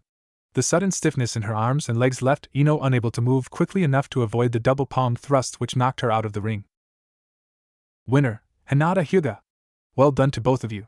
Irika smiled. Now it's time for the boys' matches. Since we have an odd number of boys, Mizuki will spar with one of you and will let you advance if he thinks you did well enough. Hinata helped Ino to her feet and unblocked her tenketsu, before going over to Naruto to wish him luck. Naruto-kun, if you win the tournament, I'll treat you to ramen, Hinata said with a teasing grin, loving how Naruto's eyes lit up at the thought of his favorite food. You're on, Hinata-chan, Naruto declared as he stepped towards the ring with the other boys. The first round matches were fairly disappointing. Sasuke fought Shino and the bug user surrendered after seeing that Sasuke was more than skilled enough to win, and Shino didn't want to be pointlessly injured. Kiba fought Sai and it was another quick match, since Sai barely tried to fight and allowed himself to be thrown from the ring without laying a hand on Kiba. Shikamaru fought Choji, but since both boys were good friends and Shikamaru knew Choji didn't have it in him to hurt a friend, the Nara boy surrendered, allowing Choji to move forward. Then there came the fight between Naruto and Mizuki. Mizuki could barely contain his smirk at the thought of accidentally giving the fox boy a good beating. And he'd been given the opportunity by one of the boy's own supporters, Irika. Naruto glared at Mizuki, sensing the foul emotions welling up inside the silver-haired man. Hey, Irika-sensei, we can't use ninjutsu or weapons in these spars, can we? He asked, formulating a plan. No, Naruto, this is taijutsu only, Irika replied. In that case, can I fight in fox form? That is my real form as much as this one is, and in a fight, I might accidentally swap into it anyway. The teacher looked into Naruto's eyes. There was the hint of scheme there, but not a lie. Do you know how to fight in fox form? I don't want you getting hurt trying to fight in a form you're not used to. He can fight just fine, Kiba said, getting impatient for his next fight. He trained his fox form taijutsu with our Inuzuka dogs. My mom trained him herself. Oh, then that's okay then. Naruto, you may fight as a fox. Irika smiled. Mizuki just scowled and rolled his eyes. It didn't matter which form he beat the kid in, actually, this was better. Now he could hurt the beast in the same form he had hurt others. Mizuki and Naruto stepped into the ring and Naruto transformed into his fox form and got into a stance like a wolf about to pounce with his teeth bared. Begin! Mizuki smirked and charged forward at speed that no academy student could match and threw a punch that could easily break the boy's jaw. Naruto ran forward, running beneath the punch and under Mizuki's legs. Once he was behind the man, Naruto quickly whipped his tails around, tripping Mizuki with one tail and smacking him into the ground with the other 8. Embarrassed and cringing at his now cracked ribs, Mizuki got back to his feet and actually examined Naruto closely. Unlike when he had transformed in the classroom, he was not the size of a small horse, but rather the size of a dog. The furious Chunin had to admit, Naruto was smart to pick a smaller, faster form that Mizuki would have a hard time to hit. Before Mizuki could attack again, he suddenly felt something warm on his ankle. Looking down, he saw the ends of one of Naruto's tails coming out of the ground and wrapping around his ankle. Oh crap! He cursed, but it was too late. With a might roar, Naruto swung his entire body, dragging Mizuki into the ground where his tail exited, through the tunnel he had dug and out the hole where the tail had entered, before releasing his hold at the apex of the throw, launching Mizuki into the trees at the edge of the training yard. Iruka and the students looked awestruck as they waited for Mizuki to pull himself from the tree he had struck. Once it was clear the man was conscious, Iruka smiled. Winner Naruto Uzumaki. A well-fought battle. It wasn't quite the taijutsu fight I had hoped to see, but it showed intelligence. Good work. Naruto grinned and thanked Iruka before trotting over to stand with the other boys that won their first matches. The second round of fights began with Sasuke versus Choji, but it ended almost as quickly as the previous fights, as Choji was no match for Sasuke, whom seemed even angrier after watching Naruto defeat a Chunin, even if he used a trick to do it. The next fight, and the one to decide who would fight Sasuke in the final round, was Naruto versus Kiba. It was a longer battle than the last one, but not by much. Kiba and Naruto had sparred plenty of times during their training with Sim, but Kiba could never beat Naruto in fox form, as the boy's close resemblance to his family's dogs made Kiba reluctant to fully attack Naruto. Unfortunately for Kiba, his mother hadn't trained that out of him by the time he started the academy, so the battle was quick, with Naruto grabbing a sloppy punch in his jaws and then pulling Kiba to the ground where a swift blow from his hind legs sent the Inuzuka skidding out of the ring. Now it was time for the battle between Naruto and Sasuke. Ever since the massacre 2 years before, Sasuke had been cold, ruthless, and at times arrogant. If he saw a powerful technique, he would demand he be taught it, and if the person refused, he would shout at them and claim they just hated him for being an Uchiha, since the red-eyed copycats had not been popular among the ninja of the village. Sasuke treated Naruto especially badly, as he blamed the boy for his family's declined power and the resulting failed coup that had killed them. Only Itachi's constant warnings served to stop Sasuke from seeing Naruto as another target for revenge. Iruka and the class could feel the animosity as the two boys entered the ring, with Naruto even turning back to a human to settle things man-to-man with the emotionally unstable Uchiha. Taking a deep breath and hoping for the best, Iruka brought his hand down. Begin! The moment Iruka's words entered the boys' ears, they both dashed forward, slamming their fists into each other. Sasuke was hit in the chest while Naruto took the blow to the face and was knocked off balance. Sasuke recovered first and promptly delivered a roundhouse kick to Naruto, sending him tumbling to the ground. Seeing his chance to end the fight, Sasuke immediately went to kick Naruto out of the ring, but his foot was easily slapped away. Naruto leapt to his feet and flipped over Sasuke, leaving a few scratches on the dark-haired boy's shoulders, courtesy of Naruto's clawed fingers. Both boys were now stood where the other had been when the fight started, and both were wounded. Naruto's lip was split from the first punch while Sasuke was tightly gripping the gently bleeding wound on his shoulder. Damn it, should have known a monster would have claws. Sasuke spat angrily. Naruto growled and entered a strange stance that looked like a mix of Hinata's gentle fist and Kiba's Inuzuka style. This is my fox paw style, which I created by adapting the Hyuga and Inuzuka style. Sasuke looked momentarily impressed before dropping into his interceptor style. Well, let's see if it's any match for my style, he said, making the first move. The two boys exchanged a rapid flurry of blows, with neither gaining a clear lead. The fox paw style used Naruto's palms to deliver light blows that injected a small amount of his chakra into the foe, similarly to the gentle fist, but unlike that style, the fox paw style didn't close tenketsu, but rather disrupted the target's chakra. It was most effective against ninjutsu and genjutsu users, but in a taijutsu match with an inexperienced ninja, the disruption to their chakra would disorient them enough to leave openings that Naruto could exploit. The interceptor fist, however, was designed with the Sharingan in mind and was used to find the smallest weakness in the target's stance before exploiting it. Despite both styles being powerful, they were unsuited to the current battle, as Sasuke was not inexperienced enough for the chakra disruptions to disorient him, and without the Sharingan, Naruto's tiny openings could not be spotted by anyone below a Jonin. And so the exchange of blows continued for several minutes until Sasuke, growing frustrated, overextended a blow to Naruto's shoulder. Naruto rolled with the blow, allowing it to push him into a spin which added momentum to a double-palmed strike against Sasuke's side, which pushed him out of the ring. The clan children cheered while the civilians looked on in shock, with Sakura loudly complaining that Naruto's claws must be a jutsu. The winner is Naruto Uzumaki. For those arguing about his claws, like his fox form, those claws are a natural part of his body. To ban him from using them would be like banning you from using your fingers. Now boys, form the seal of reconciliation, Iruka instructed, smiling at Naruto. Naruto nodded and walked over to Sasuke, whom was still stood awestruck where he had been pushed. The blond boy offered his fingers to form the seal, but Sasuke had other idea. Rapidly forming hand signs, Sasuke leapt back and roared fire style, Fireball Jutsu. The fireball burst from Sasuke's mouth and engulfed Naruto. Sasuke frowned as he remembered the look Naruto gave him. It was not a look of surprise or anger but disappointment. For a second, Sasuke felt ashamed, but that was cleared when Iruka shouted, "Sasuke! What have you done? This isn't over. I refuse to lose to a monster," Sasuke roared. Just then, the fireball was knocked skyward, revealing Naruto in dog-sized fox form, the look of disappointment still in his eyes. "Iruka-sensei, please allow us to continue this fight," Naruto asked evenly, not looking away from Sasuke's eyes. "No way. This is an Academy Taijutsu spar, not a death match," Iruka yelled. Naruto gave Iruka a pleading look. "Please, Iruka-sensei. If we don't do this now, these bad feelings will just fester. I won't use any killing blows, and even Sasuke kills me, it doesn't matter, I'm a tailed beast, I just reform."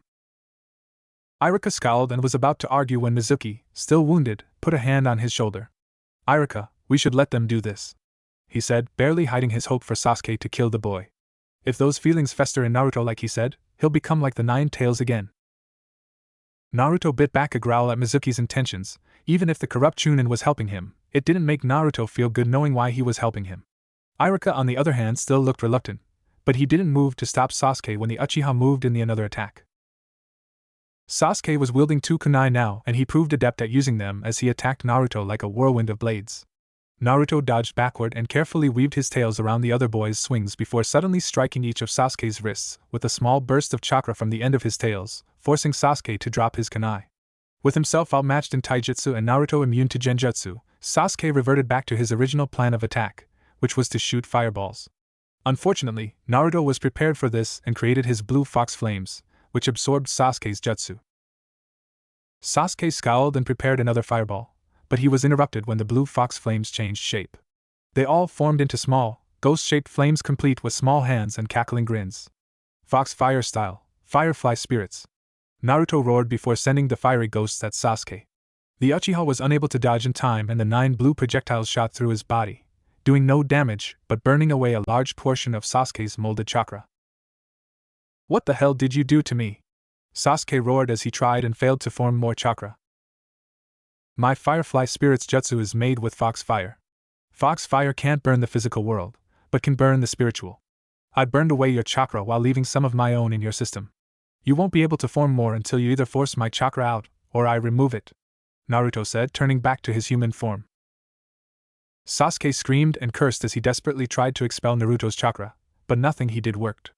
Mizuki scowled and left to get his own wounds healed while Iruka and his students looked on with pity as Sasuke tried to get back in the fight.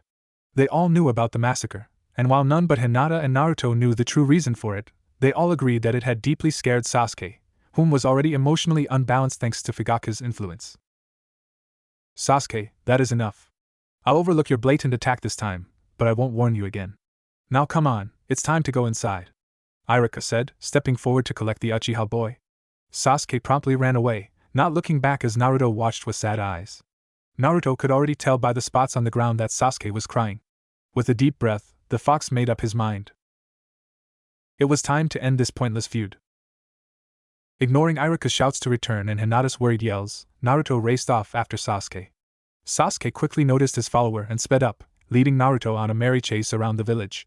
The chase led through the clan district, the market, and even the outer training grounds before ending at the top of the Hokage monument. Sasuke had led Naruto here, knowing that he merely had to leap into the trees below the monument, and he would be able to escape the infuriating blonde. "Sasuke, wait! Don't jump!" Naruto cried out, but Sasuke ignored him with a smirk and leapt from the edge of the third Hokage's stone head, ready to land in the trees below. Preparing for his landing, Sasuke began to channel chakra to his legs but suddenly froze. His chakra was still locked up by Naruto's technique. In his anger, Sasuke had forgotten that he couldn't mold chakra right now, and what chakra had been spared from Naruto's technique was just enough to stop him from being exhausted and nowhere near enough to safely survive this fall. Even if he pushed himself to the point of exhaustion, his legs would still be irreparably damaged. He'd live, but he'd never walk again.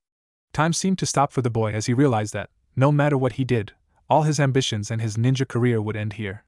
His family would go unavenged and Shursui would go unpunished, and why? because Sasuke had gotten upset during a spar on his first day at the academy. Maybe it's better to just let it end. It's not like I'd ever surpass Itachi anyway. I couldn't even beat Naruto, Sasuke thought as he closed his eyes and waited to embrace oblivion. Sasuke suddenly felt an incredible warmth, and the feeling of falling ended. For a moment, he thought it was over, that he had died, but that thought was washed away when he heard a crash and a yelp of pain. Opening his eyes, Sasuke found himself at the base of the cliff, surrounded by broken branches. The boy wasn't bleeding and he felt no pain. He could even move his limbs just fine. But how had he survived? Sasuke got the answer when he realized he was wrapped in 9 golden foxtails, all connected to Naruto, whom was in his half-human, half-fox form. Naruto's white t-shirt was ripped to shreds and he was covered in cuts and welts that looked like the impact marks of sticks and branches. His legs were folded under him and were covered in ethereal white chakra. What happened? Sasuke yelled. Well, when you're dumb but jumped off a cliff, I had to save you. But I panicked and didn't use enough chakra in my legs or save any of my tails for me to land on, so I broke them. I'm just healing them up. I guess being a monster has its advantages. Naruto said with a weak smile, even with his face cut up by falling into the branches. Sasuke just stared at Naruto. This dopey blonde boy had just nearly killed himself to save him, someone who had viciously attacked him no more than an hour ago. Naruto was covered in cuts and bruises and had 2 broken legs, yet he still smiled at the one who had caused it, and all without a hint of anger or malice for Sasuke. Why? Why would you do that? If it had been the other way around, I'd have left you to die. Sasuke yelled, pulling himself from Naruto's tails and stalking over to the blonde. Naruto just chuckled, making Sasuke even more confused. What's so funny? He demanded, grabbing Naruto by the collar. Sorry, but those are some stupid questions. Of course I saved you. You're a comrade of the Hidden Leaf. Besides, even if I got hurt, I'd heal, and if I died, I'd just reform later, so why does it matter? Naruto asked. You idiot! Sasuke yelled, shaking Naruto. Even if you reform, do you think life is that easy to just sacrifice? Do you think you're some kind of hero? Newsflash, idiot, there's no point saving someone who hates you. At that, Naruto's face became a picture of rage before punching Sasuke hard in the cheek. Sasuke recoiled but was caught by Naruto, whose legs had already healed. Stop being such an idiot. Do you really think it's easy to sacrifice my life? I may heal and I may reform from death, but I still feel pain. And let me tell you, that damn fall hurt like hell. Then why do it? Sasuke roared back. Because I am a ninja of the Hidden Leaf, Naruto declared. I may not have a headband yet, but I take this seriously. Being a ninja means being willing to die for the mission, for your village and for your comrades, even if your village and comrades hate you. A flash of pain appeared in the blonde's eyes. Ninja must always be willing to lay down their lives, even if they don't come back after like I do.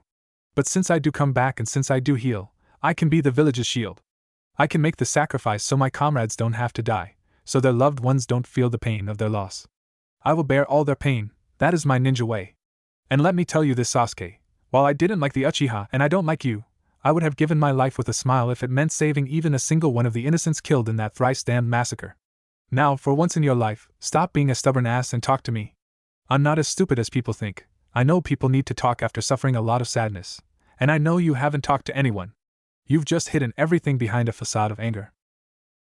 Sasuke fell silent, watching with shocked eyes as Naruto panted, catching his breath and calming his rage. The wounds on Naruto's body were releasing steam as they rapidly healed, leaving his body in pristine condition. Despite what you've lost, Sasuke, you're still alive. You survived all that pain. Don't cause yourself more by denying your comrades. Tell me how you feel, and let me help you. The Uchiha felt a horrid feeling building in his eyes. It was not the awakening of his Sharingan, no, this was something much more shameful for an Uchiha. These were the hot tears of grief. After everything Sasuke had said and done to Naruto over the last 2 years since the massacre, and even before that, the dopey fox boy was still willing to listen to him and was outright demanding that Sasuke spill his true feelings. The look of genuine concern in Naruto's eyes pushed Sasuke too far, and finally, the dam of emotion that Sasuke had built finally caved in. I am just so sick of it all, Sasuke cried, tears beginning to fall. I spent my whole life trying to earn my father's respect and be as good as Itachi. I even began to hate you because I thought following in my father's footsteps would make him proud of me, but in the end it didn't matter. Now he's dead and Itachi refuses to help avenge him. Mother refuses to help avenge him. I have to be alone because no one will follow my path with me. That's not true, Sasuke, Naruto said gently, letting Sasuke go. Itachi and your mom just don't want you to go down the same sad path that the other Uchiha did. The third Hokage told me once that vengeance is like a curse. Even if you fulfill your desire for revenge, it will just pass on to someone else. Sometimes all you can do is just let the pain go. Even if you don't get revenge, think of what you do have. Your brother and mother love you, and even the civilians praise you and give you everything you could want. Sasuke scoffed at that. Sure, the civilians may love me and think I'm going to single-handedly bring fame to the village, but the ninja despise me. They all think I'm just going to be another arrogant jutsu thief. Naruto began to laugh a bit, confusing the raven-haired boy. What's so funny about that? Well, for me it's the opposite. The ninja of the village love me and think I'm a hero waiting to happen, while the civilians think I'm a monster just waiting to kill them all. Naruto laughed. Even Sasuke had to laugh at the irony. Here they were, two boys that were loved by one half of the village and hated by the other half. They were both praised for things they hadn't yet done and hated for crimes they never committed. TCH, look at us, the losers of the leaf. Hey, you got that right. But still, it's up to us to decide what we'll become. Whether we become heroes, monsters, jutsu thieves, or something else entirely, it's our choice. But just because it is our choice, doesn't mean we have to make it alone. Naruto smiled, offering his hand to Sasuke. What do you say? Do you think we could be friends? Sasuke looked at the outstretched hand skeptically for a moment, before smiling. I guess I could agree to that. I've never really had a friend before, so you'll need to show me how it's done.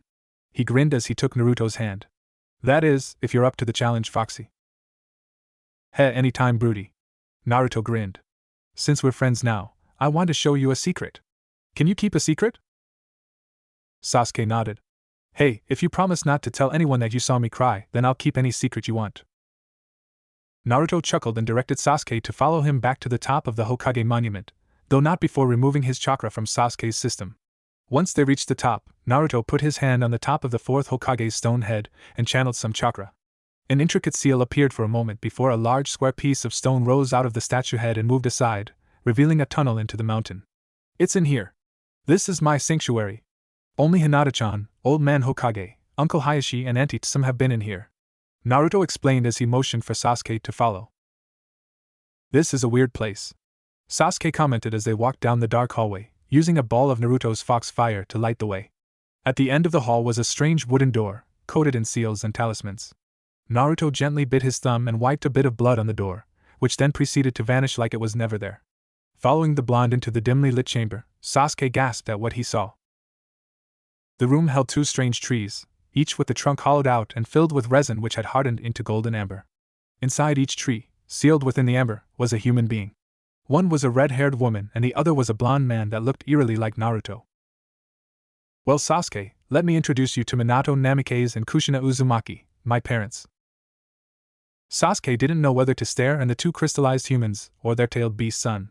The boy didn't know how to react to friends in normal situations, so how the hell was he supposed to react to something crazy like this? Then suddenly, the names Naruto had said clicked in his head. Wait, Minato Namikaze and Kushina Uzumaki? Those are their names? Sasuke asked. Naruto nodded. Yep. My dad is the fourth Hokage, but that's a super SSS rank secret, so don't tell anyone. And my mom used to be an amazing kunoichi with a really cool bloodline ability. She could make chains from her chakra. I've been hoping I'd get that power too, but it hasn't shown up yet. I can't believe it, you're the kid of the fourth Hokage and my mom's old teammate, Sasuke muttered, now officially dumbstruck. If he hadn't already been through an emotional roller coaster that day, the Uchiha doubted he would have believed this was real. Oh yeah, Auntie Hikari said that she used to be on a team with my mom and your mom.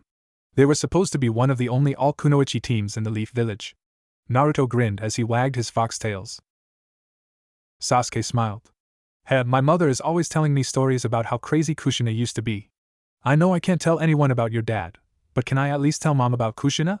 It would make a good peace offering when I go to apologize to her. My mom is known to the council already, so I think that'll be okay. What do you need to apologize to your mom for? Naruto asked. Pretty much the whole last 2 years. Mom and Itachi were mourning too, yet I acted like a brat to them. I also made an ass of myself to the council more than once, so I'll need to apologize to them too. Though I bet the civilians will just say that I did nothing wrong. Sasuke muttered, feeling suddenly bitter about the civilians of the council. He had started feeling it after Naruto told him how they treated him. Is this feeling empathy for a friend? He thought. Well, I've got to report to the council this afternoon anyway to let them know how my first day went. They always want to know everything about my life, with me being a precious treasure, or a wild beast depending on who you ask. But you can come with me if you want, Naruto offered. Sasuke nodded. With everything that happened, classes must be over by now. Do you want to head straight to the council? Naruto grinned mischievously. Yeah, and I have an idea for welcoming the council to the chamber, and you're gonna help me. The dark-haired boy paled at this. Why do I get the feeling that I've just walked into a dangerous situation? Naruto just kept laughing as he led Sasuke out of his parents' stasis chamber. The two boys ran to the Hokage tower, making sure that no one saw them as they snuck in and up to the council chamber. As expected, it was empty since there was still a good few minutes before the council was due to gather. Perfect. Hey Sasuke, I'm gonna teach you something really cool. Trap storage seals. Trap storage seals? You didn't show anything like this in the assessment, Sasuke said, tilting his head quizzically. Well, a ninja has to keep some secrets. Plus, when I use them for pranks, I can deny any knowledge of it. Anyway, they're pretty simple. Just paint the seal onto a surface, place what you want to seal in it on top, and then add chakra. Then when you form the release hand sign, the seal will release the item it stored. Naruto explained before showing a drawing of the seal to Sasuke. Sasuke examined it closely for a few minutes before nodding. Okay, I've got it. But what are we gonna put in them? Naruto smirked and revealed a handful of small bomb-like objects. These are my Naruto special. Here's what we're going to do. Paint the seals on the ceiling above the Elder Council, Civilian Council, and Jonin Haruno's seats. I've got something else planned for the clan heads and the rest of the Jonin, so I'll handle them. Sasuke nodded and took the Naruto special bombs and some ink and a seal brush from Naruto. The Uchiha didn't know where he got these from, since they never fit in the blonde's green shorts and his shirt had no pockets. Ignoring this for now, Sasuke got to work on his part of the prank. It didn't take him long, and once he'd finished all the seals and placed the bombs in them, Naruto did a couple of hand signs and made both his and Sasuke's seals vanish. The Uchiha boy was about to comment on this when he noticed black ink on the end of each of Naruto's tails. You write seals with your tails? He asked. Yep. With 9 tails and 2 hands, I can make 11 seals all at once. Besides, my tails are steeped in tailed beast and Uzumaki chakra, which makes them great for seals. That brush I gave you was made from the fur on my tails too, Databeo. Naruto grinned, letting his vocal tick out again. He didn't do it often anymore thanks to a bit of training from Hayashi, but it still came out when he was excited. Sasuke looked at the brush in his hand, and sure enough he could see some familiar gold coloring beneath the ink on the brush. He offered it back to Naruto, but the tailed beast boy shook his head. Consider it a gift, was all he said before directing Sasuke to follow him out of the room. After waiting on the roof of the Hokage Tower for 15 minutes, an ANBU with a cat mask appeared before the idly chatting Naruto and Sasuke. Naruto Uzumaki, the Leaf Council requests your presence, she said. Thanks Nico, I'll head there now. Naruto smiled. Nico nodded and disappeared in a flicker. Well Sasuke, ready for the show? Heh, this should be good. What's the signal for me to release my seals? Sasuke asked with a smirk. It'll be when I say cake. If I say that word, drop the seals. Naruto grinned like a Cheshire cat. The two boys excitedly ran to the council chambers, pausing so that they could compose themselves and not give away their plan. All right, show time. Naruto pushed open the doors and walked in, Sasuke following close behind and shutting the doors behind him. Not only was the entire council gathered, but Mikoto Uchiha, Hikari Hyuga, Iruka Yumino and Mizuki were all waiting as well, likely to hear about the fight between Naruto and Sasuke.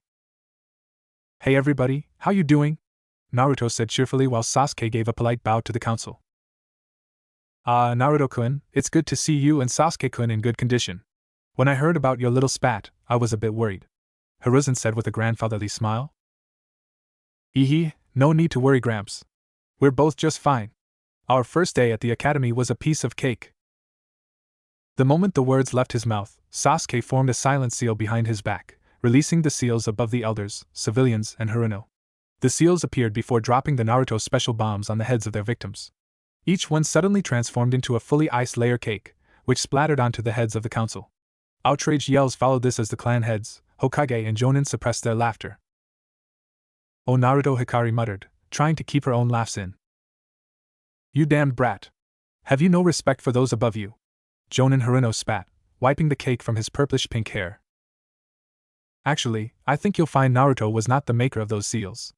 Danzo said with a small smile as he stood up, suspiciously cake-free unlike his fellow elders. He revealed the bomb in his hand, which he had caught before it touched him, and then with skill gained through decades of training and experience, he flicked the bomb directly at Sasuke. Sasuke yelped as the bomb exploded in his face, covering him in cake. Naruto, Mikoto, and Itachi all openly laughed while the Jonin and clan heads had to try even harder to hide their mirth. Okay, I guess I deserve that, Sasuke frowned, as he pulled cake from his eyes. Indeed you did. I must say, I never expected you to help with one of Naruto's pranks. The Hokage smiled. Well, it is the nature of a leaf ninja to help their friends, right? Sasuke said with a faint blush under his mask of cake.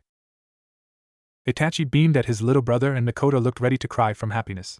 Even without Sasuke saying more, they knew what this meant. After 2 years of misery, they finally had their Sasuke back. Wait, Uchiha-sama really did help make these damn things? I can't believe that. Hamura growled. Well, Naruto made the bombs, Sasuke helped make the seals. It was his chakra that made them and he was the one who released them, Danzo said with a laugh. Secretly, he was elated. With Sasuke and Naruto now friends, if Danzo's plan to keep Naruto loyal ever failed, they'd have an Uchiha close to him that could hopefully tame him. Oh, that reminds me, Naruto said, activating his own seals. A series of small pops could be heard and a single rose fell onto the desk in front of each of the clan heads and friendly Jonin. Ever the showman and Naruto? Kakashi said with an eye smile as he threw the rose at Naruto's feet. The others followed suit and Naruto bowed like an actor on a stage. At a bit of urging, Sasuke rolled his eyes and joined in.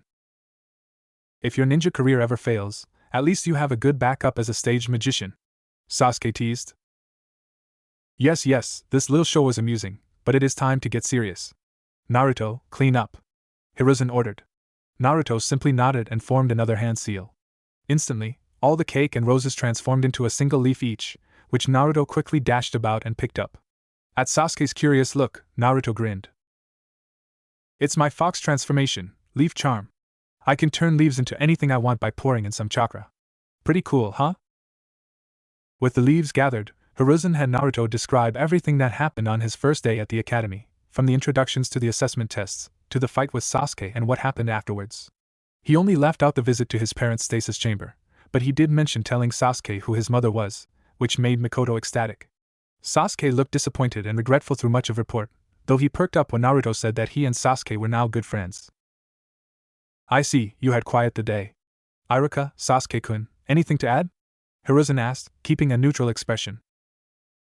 No, Hokage-sama, Naruto told you everything. Though I will say that seeing Sasuke now compared to how he was earlier, it is hard to believe they're the same person. He seems genuinely remorseful, Iruka said. I see. And Sasuke-kun, do you have anything to say for yourself? Even if you made up afterwards, you did attack Naruto-kun outside of a sanctioned match, and that is a serious offense, Hiruzen said firmly. The civilians began to look panicked. They didn't want to see their hero being punished just for attacking the demon boy. Hokage-sama, surely given his emotional trauma you can forgive this, can't you? We all know that it was the 9 tails that began the unrest with the Uchiha which led to Sasuke-sama's suffering, so is it any wonder he attacked the Creed heir, boy? Haruno said. That is not an excuse, shouted Sasuke, much to the council's surprise. Naruto is not the same 9 tails that caused the Uchiha's problems. He even told me that he'd have given his life to save the innocents slaughtered by Shui. Naruto is a ninja of the leaf and my friend, so I won't let you treat him like a monster. Naruto smiled broadly and put a hand on his friend's shoulder. Thanks, Sasuke, that means a lot to me. The civilians were too shocked to argue against Sasuke, and both the clan heads and the friendly Jonin began to wonder if they had misjudged the young Uchiha. Sasuke, Itachi began. Does this mean you have let go of your hatred? He asked hopefully. I can't say that I don't still hate Shui. It still hurts so much whenever I think about what he did. But it's not right to act the way I did. I am sorry. I am truly sorry for everything I have done, Sasuke said, bowing his head to the entire council. Please forgive me. Mikoto couldn't keep her emotions inside anymore and burst into happy tears as he ran forward and embraced her son, whom for the first time since the massacre, returned the hug with tears of his own. Hiruzen sighed and shook his head, relieved that Sasuke was not being consumed by hatred any longer. The old man just wished it hadn't taken a fight with Naruto to snap him out of it. Sasuke, the old Hokage began. I visited you before you signed up for the academy. I asked what you would do with the skills you cultivated as a ninja. Has that answer changed? Still in his mother's grasp, Sasuke nodded with a new, determined look. Yes, Hokage-sama. I still want to hunt down Shursui, but not for revenge. I want to bring him back to the leaf to face justice for what he's done. And I want to fight and grow stronger so that I can protect the village and my friend. Naruto's got it in his head that he can just throw his life away all the time to save others, so I'm going to get stronger so he doesn't have to get himself killed. Naruto laughed a bit, but gave a grateful smile to his new friend. Thanks, Sasuke. And you don't have to worry, when you go after Shursui, I'll be right by your side. If it's the two of you, I think you may actually succeed, Itachi said, imagining how powerful the two would be. Madara Uchiha was immensely powerful when he used the 9 tails as a tool. Imagine how great the two of you will be fighting as friends instead of as a master and his slave. That thought made them both grin. The idea of being stronger than one of the legends of the leaf was an amazing one indeed. Well, considering everything that has happened, I think I will leave Sasuke's punishment to Iruka and his mother. The attack may have been a serious offense, but since it led to a good outcome, I will forgive it this time, Hiruzen declared, effectively silencing any and all arguments that may have been forming. Iruka, with Mizuki trailing behind, approached Sasuke with a small smile. Normally, you'd be in detention until you made genin for this stunt, but like I said earlier, I will let you off with a warning. Study hard and be a good student, Sasuke, and you too, Naruto. I'm going to be expecting a lot from you. Oh. And after the assessment test, the two of you are tied for the top shinobi position, and Hinata is currently occupying the top kunoichi position. You should be proud, Hyuga-sama. Hayashi and Hikari both wore proud smiles as they nodded their thanks to the departing teacher. Unfortunately, Naruto wasn't so glad. Damn. I was supposed to get ramen with Hinata-chan after class. I forgot all about it. She's going to be so mad, he said fearfully. It can't be that bad. Hinata seemed pretty even-tempered to me, Sasuke commented. Oh no, Sasuke, you have no idea how worked up my eldest daughter can be when she gets mad. Hayashi grinned, knowing he was teasing Naruto. I passed her on the way here, and she did not look happy. Naruto went white as a sheet and bolted out the door. Sasuke just stared and the smoke he'd left in his wake before the blonde boy suddenly ran back and grabbed him. If I'm getting it from Hinata-chan, then so are you, Naruto declared before dragging the Uchiha off with him to meet their fate. The parents among the council laughed to themselves. Oh, to be young again. When Naruto and Sasuke reached the Hyuga compound, they found a Hyuga maid playing with a little girl with long brown hair and cute round face. Naruto-kun, Naruto-kun! The 2-year-old Hanabi shouted, running over to the blonde boy. Nana-chan's mad at you. That made Naruto gulp. If even little Hanabi could tell Hinata was upset, then Naruto's goose was cooked. Now Hanabi-chan, came a sickeningly sweet voice from inside the house. You don't want to spoil the surprise now, do you?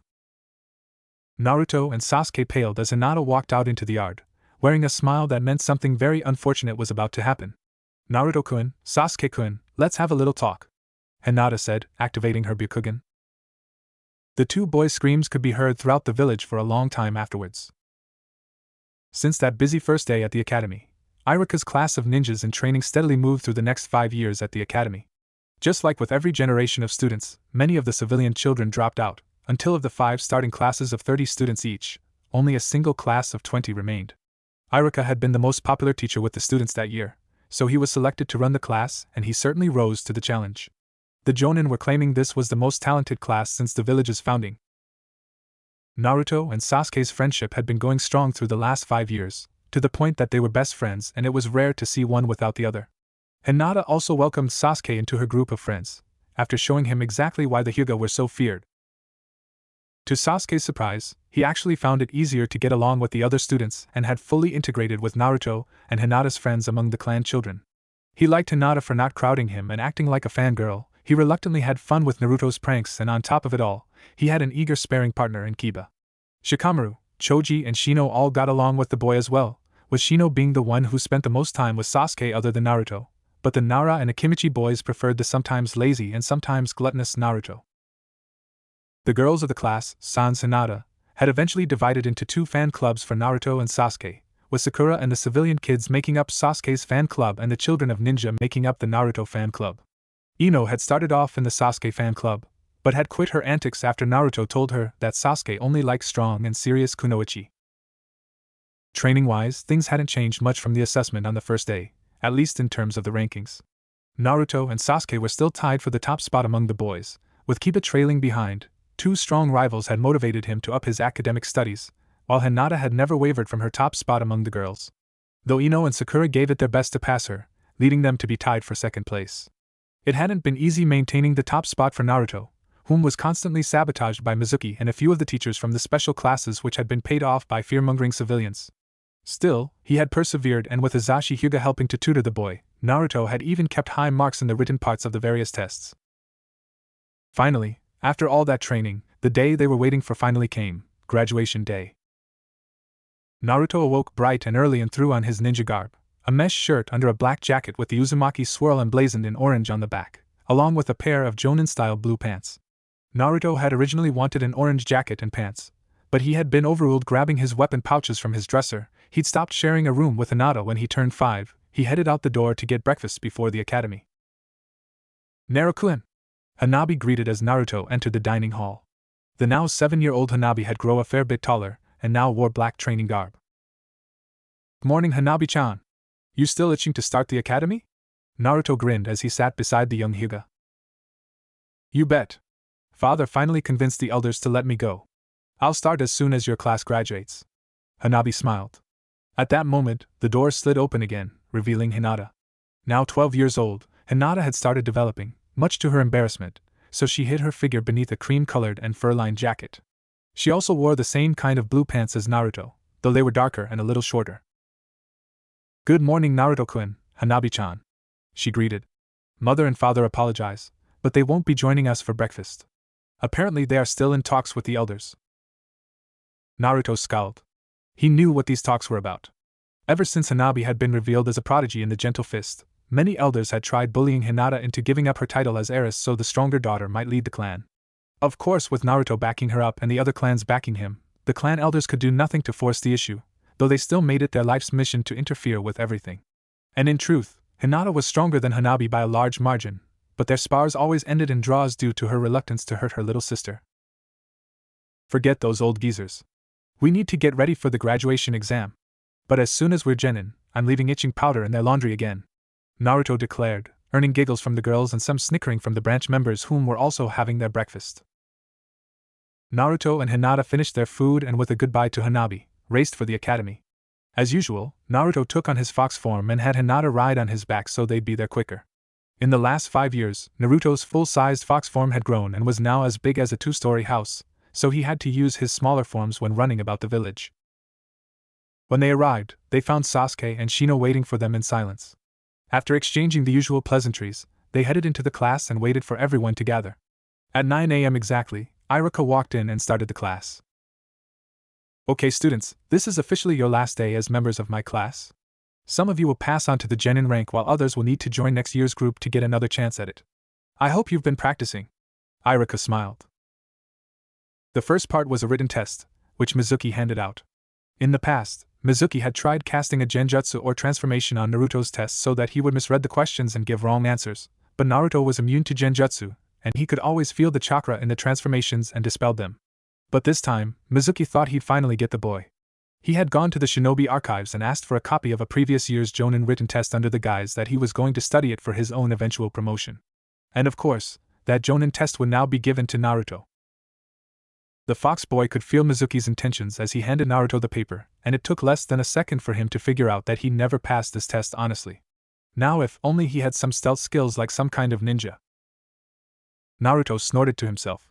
Fox ninja art, familiar clone, he whispered.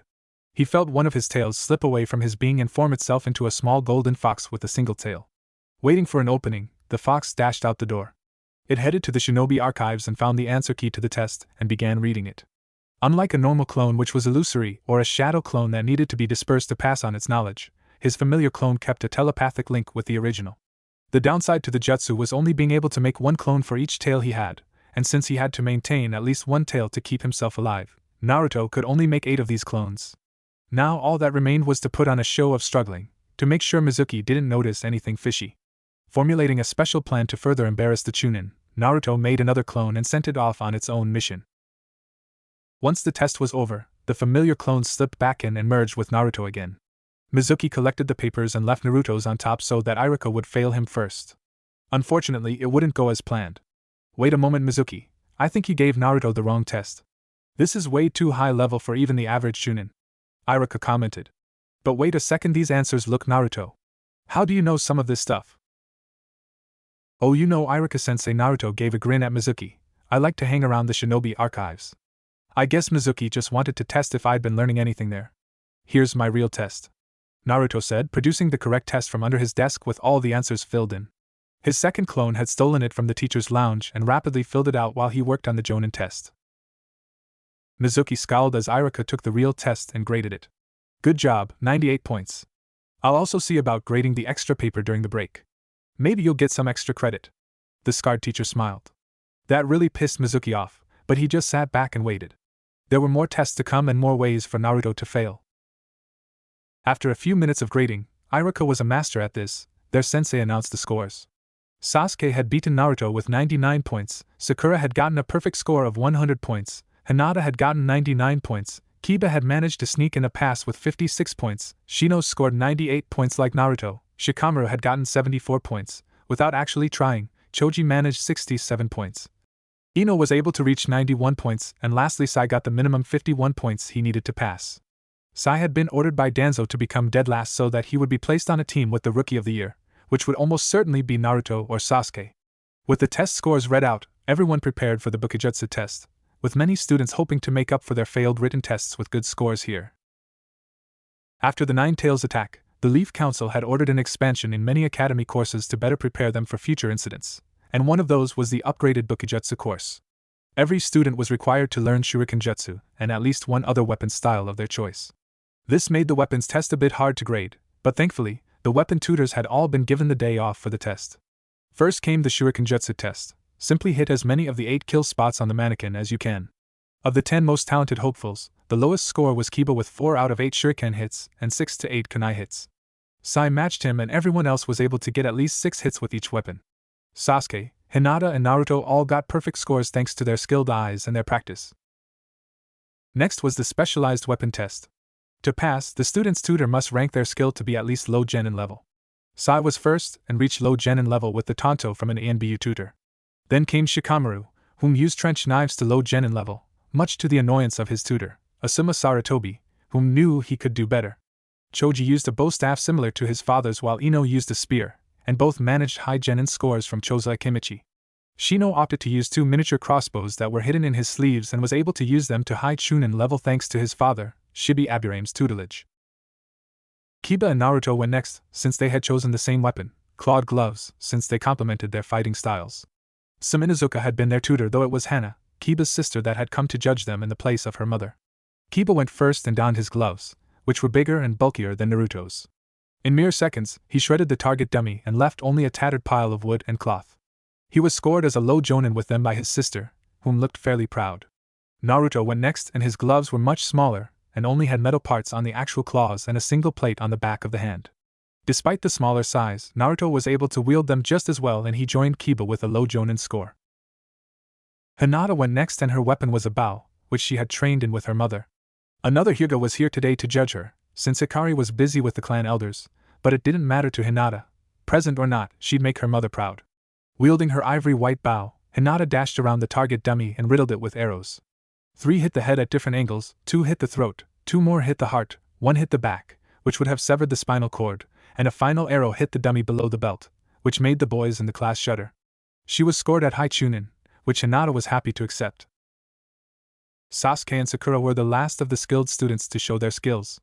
Sasuke had opted to learn swordsmanship, specifically with a Chikudo-style blade, from Hate Gecko, and he had taken to it like a fish to water.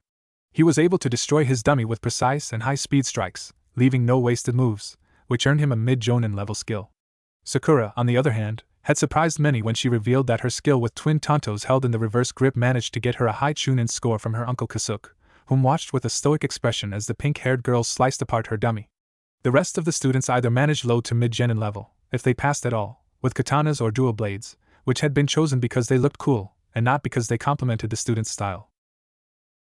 Many students who had done badly in both the written and Bukijutsu tests were allowed to leave at this point, as they wouldn't be able to make up enough points in the last 4 tests to pass.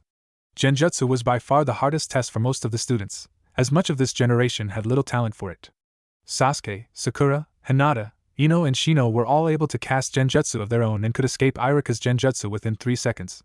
Shikamaru, Choji, and Sai were able to break the jutsu within 5 seconds and Kiba took 8, while everyone else took at least 10 seconds if they managed to break out at all. Naruto, of course, was immune to the genjutsu, but since he couldn't cast one either, he was given a high, though not a top score. Fuinjutsu was next, and to Irika's surprise, only 9 students were able to pass. Sai purposely flunked this so that Naruto wouldn't suspect Sai's ability if the emotionless boy ever needed to seal him, while the clan kids had been given extensive seal training when they helped Naruto with his pranks. Each of them was able to make a storage seal, a smoke seal, a basic explosive tag and a basic chakra sealing tag. Naruto went one further and created a seal that would allow one to store chakra to replenish themselves with later, as well as a gravity seal and paralysis seal. Sakura did the second best in sealing, which surprised Naruto, since the pink-haired girl rejected any of his attempts to help her. Perhaps her uncle trained her? The lunch bell rang and everyone went out to eat, with Naruto and the clan children grouping together to eat as usual, with Sakura and Sai tagging along. Man, these tests are so boring. I was hoping they'd be a little more exciting, Kiba said, Akamaru barking in agreement. The best tests are after lunch, the ninjutsu and taijutsu tests, Sasuke said with a grin, looking forward to having a rematch with Naruto in the taijutsu tournament. He felt it would be a good way to show how far he'd come from the first day. Yeah. I can't wait. It's been ages since we've had a good fight, Naruto said. Naruto, you've fought each of us at least once in the last week, Sai helpfully pointed out. A week is a long time for me, Sai. And besides, what was with you flunking the Fuinjutsu test? I showed all of you how to do those seals like 100 times, the blonde grumbled. Humph. Don't flatter yourself, fox boy. I passed all on my own, Sakura sneered. Right, Sasuke-kun? Much of the group scowled at the girl. She was always fawning over Sasuke and pretty much did nothing else, aside from badmouthing Naruto. No one knew why she had such an axe to grind with the lovable prankster. Unlike some of the other kids who hated him, she had no relatives that died in the Nine Tails attack. She wasn't born until a month later and her parents had died in a construction accident a year after. Sasuke had tried to use her love for him to correct her behavior, but it never worked. It was a shame too, since if Sakura was nicer to Naruto, Sasuke would probably have asked her out. She was a fairly strong kunoichi after all, and he thought she was pretty cute. Sasuke just sighed and ignored her while the conversation picked up again. After the lunch hour was up, Iruka called everyone back and told Naruto that he had gotten a perfect score on the Jonin test, though Naruto asked that he not get extra credit. He didn't need it, and it would be unfair to his friends, plus it pissed off Mizuki. The next test will be the ninjutsu test. We're having it outside since I bet a few of you will go overboard like in the last assessment, Iruka said, giving pointed looks to Sasuke and Kiba, who had nearly burnt down the building and had blown a hole in the wall respectively. Everyone eagerly ran to the training yard and quickly showed off the 3 academy jutsus: substitution, clone and transformation. Naruto's test was a little different, but that was simply because he had too much chakra to use the normal clone and transformation, so he instead used his familiar clones and his fox ninja art, soul transformation, which was a solid version of the normally illusory transformation. But then came the fun part of the test. Okay everybody, now we'll do the extra credit portion of the test. Anyone with extra ninjutsu to show can perform them to earn extra points. This won't affect if you graduate, but it may influence your final ranking in the class, Iruka explained. Eagerly, the rookie 10 stood up and prepared to show their jutsu. For the most part, it was simply the clan children demonstrating their family jutsus, but there were a few additions. Instead of activating and using her Byakugan, Hinata flew through a series of hand signs before declaring water style, water swallow, and shooting a series of small water birds from the ends of her fingers. The water birds shot towards the target before swooping at the last second and flying around the target to land a blow from the back. Sasuke decided to simply obliterate the target with fire style, Phoenix Flower Jutsu, leaving nothing but a pile of ash. Sakura further surprised everyone with ninja art, Scattered Sakura, which took cherry blossom petals that Sakura threw and turned them into razor blades. The jutsu shredding the dummy as effectively as Naruto and Kiba's claws had. Whoa, that was awesome, Sakura, Naruto praised, extending the proverbial olive branch. Humph, beat that, you monster! Sakura sneered as she went back to fawning over Sasuke. Naruto huffed and stepped forward. He thought for a moment before smirking. Well, she did tell me to beat her, he thought. Naruto changed into his fox form and flared his chakra, startling the class and putting both Iruka and Mizuki on guard. Let me show you what a tailed beast can really do, he roared before gathering his chakra at the tip of each of his tails. Miniature-tailed beast bombs began to form on the end of each one, which further scared the onlookers, but Naruto simply smirked. Tailed beast art, 9 tails Gatling! He roared. In an instant, countless smaller blasts of Chaka shot from each tailed beast bomb and sent them crashing into the entire field of dummies, vaporizing each one and leaving a small crater where they used to be. Panting slightly at the exertion, Naruto dismissed the bombs and turned back to his human form before walking over to Sakura. "Well, Pinky, how was that?" he asked with a cocky smirk. "And Naruto? What was that?" Iruka asked, looking between the boy and the destruction he caused. "Oh, that's my current trump card. I gather chakra at my tails, like if I wanted to make a tailed beast bomb, then fire it off in small bursts. Since my chakra is always connected to me, I can direct each mini blast. Takes a lot of concentration though," Naruto explained. Iruka just sweat dropped. It was a good thing he had Naruto go last. "Well, never mind that for now. I think it's safe to say you all passed. Now let's head over to the sparring ring for the final test, the taijutsu test." It had finally come, the taijutsu tournament for the graduating class. Unlike the tournaments for the first couple of years at the academy, this one would be a mixed-gender tournament, so boys and girls would be fighting each other. Not that anyone cared, they'd been sparring with each other for the last 3 years, and even longer for those who were friends outside the academy like the Rookie 10. The first round was, for lack of a better word, lackluster. There were 20 students in the graduating class, and with half of them being the Rookie 10, it was a landslide. Even Sai, who should have thrown his fight, couldn't bring himself to lose to the pathetic showing of the civilian he'd been matched with. It wasn't until the second round that things got interesting. The first match was between Sasuke and Ino. The Yamanaka girl, eager to prove her strength to her crush, fought hard with a style based around strong kicks and using her long hair to blind Sasuke. The Uchiha was fairly impressed and even got a few bruises from Ino's surprisingly hard legs, but in the end, Sasuke's superior skill shone through and he winded Ino with a gut punch before roundhouse kicking her out of the ring, winning him the match. Once the fight was done, Sasuke smiled at Ino. "That was a good match, Ino-chan. You've gotten stronger," he said politely, making Ino blush and Sakura fume. The second match was Kiba vs Shino. It wasn't a hard-fought battle, since Kiba was a taijutsu specialist, and Shino was more of a hide-and-sneak attack type, but he managed to hold his own and earned himself some claw wounds for his effort before he lost. "Unfortunate," was all the Aburame said. The third match was Hinata vs Choji, and was like watching a dainty princess take down a raging bull.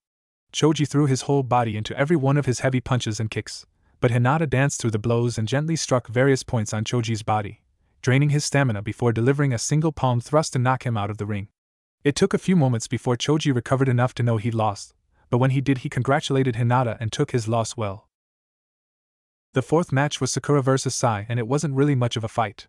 Sai still needed to hang back to be named dead last, and Sakura displayed a shocking amount of skill, especially considering she had never been great at taijutsu. Sai meekly defended a few blows and threw a couple of token punches before allowing himself to be knocked out of the ring. He did make one crucial mistake though. He rolled with the final blow just enough to negate most of the force of Sakura's punch. Normally it wouldn't have mattered, but Naruto, Sasuke and Hinata were known for having sharp eyes, and they all noticed and were giving the pale boy suspicious looks. The final match of the second round was Naruto vs Shikamaru, and the lazy boy was considering the pros and cons of surrendering. It's not like he hadn't already passed with the scores he'd gotten on the other tests, so did it really matter? Naruto sensed Shikamaru's intentions and gave him a foxy grin. Damn troublesome blonde. Pulling faces like that makes it really hard to let him down. Oh well, the Nara thought before stepping into the ring. Shikamaru's fighting style had been shaped around boxing, since it complementing the trench knives he used, but it was not a good match against Naruto, whom was less direct in his blows and relied on trickery. Naruto opted to use his foxpaw style, which he had refined in the last 5 years to even more closely resemble the Hyuga gentle fist. The main difference now was that Naruto relied a bit more on force, since he didn't have the pinpoint accuracy of the Byakugan. Shikamaru lasted a good 5 minutes, which surprised even himself, but in the end he was left too numb from Naruto's chakra-infused palm strikes.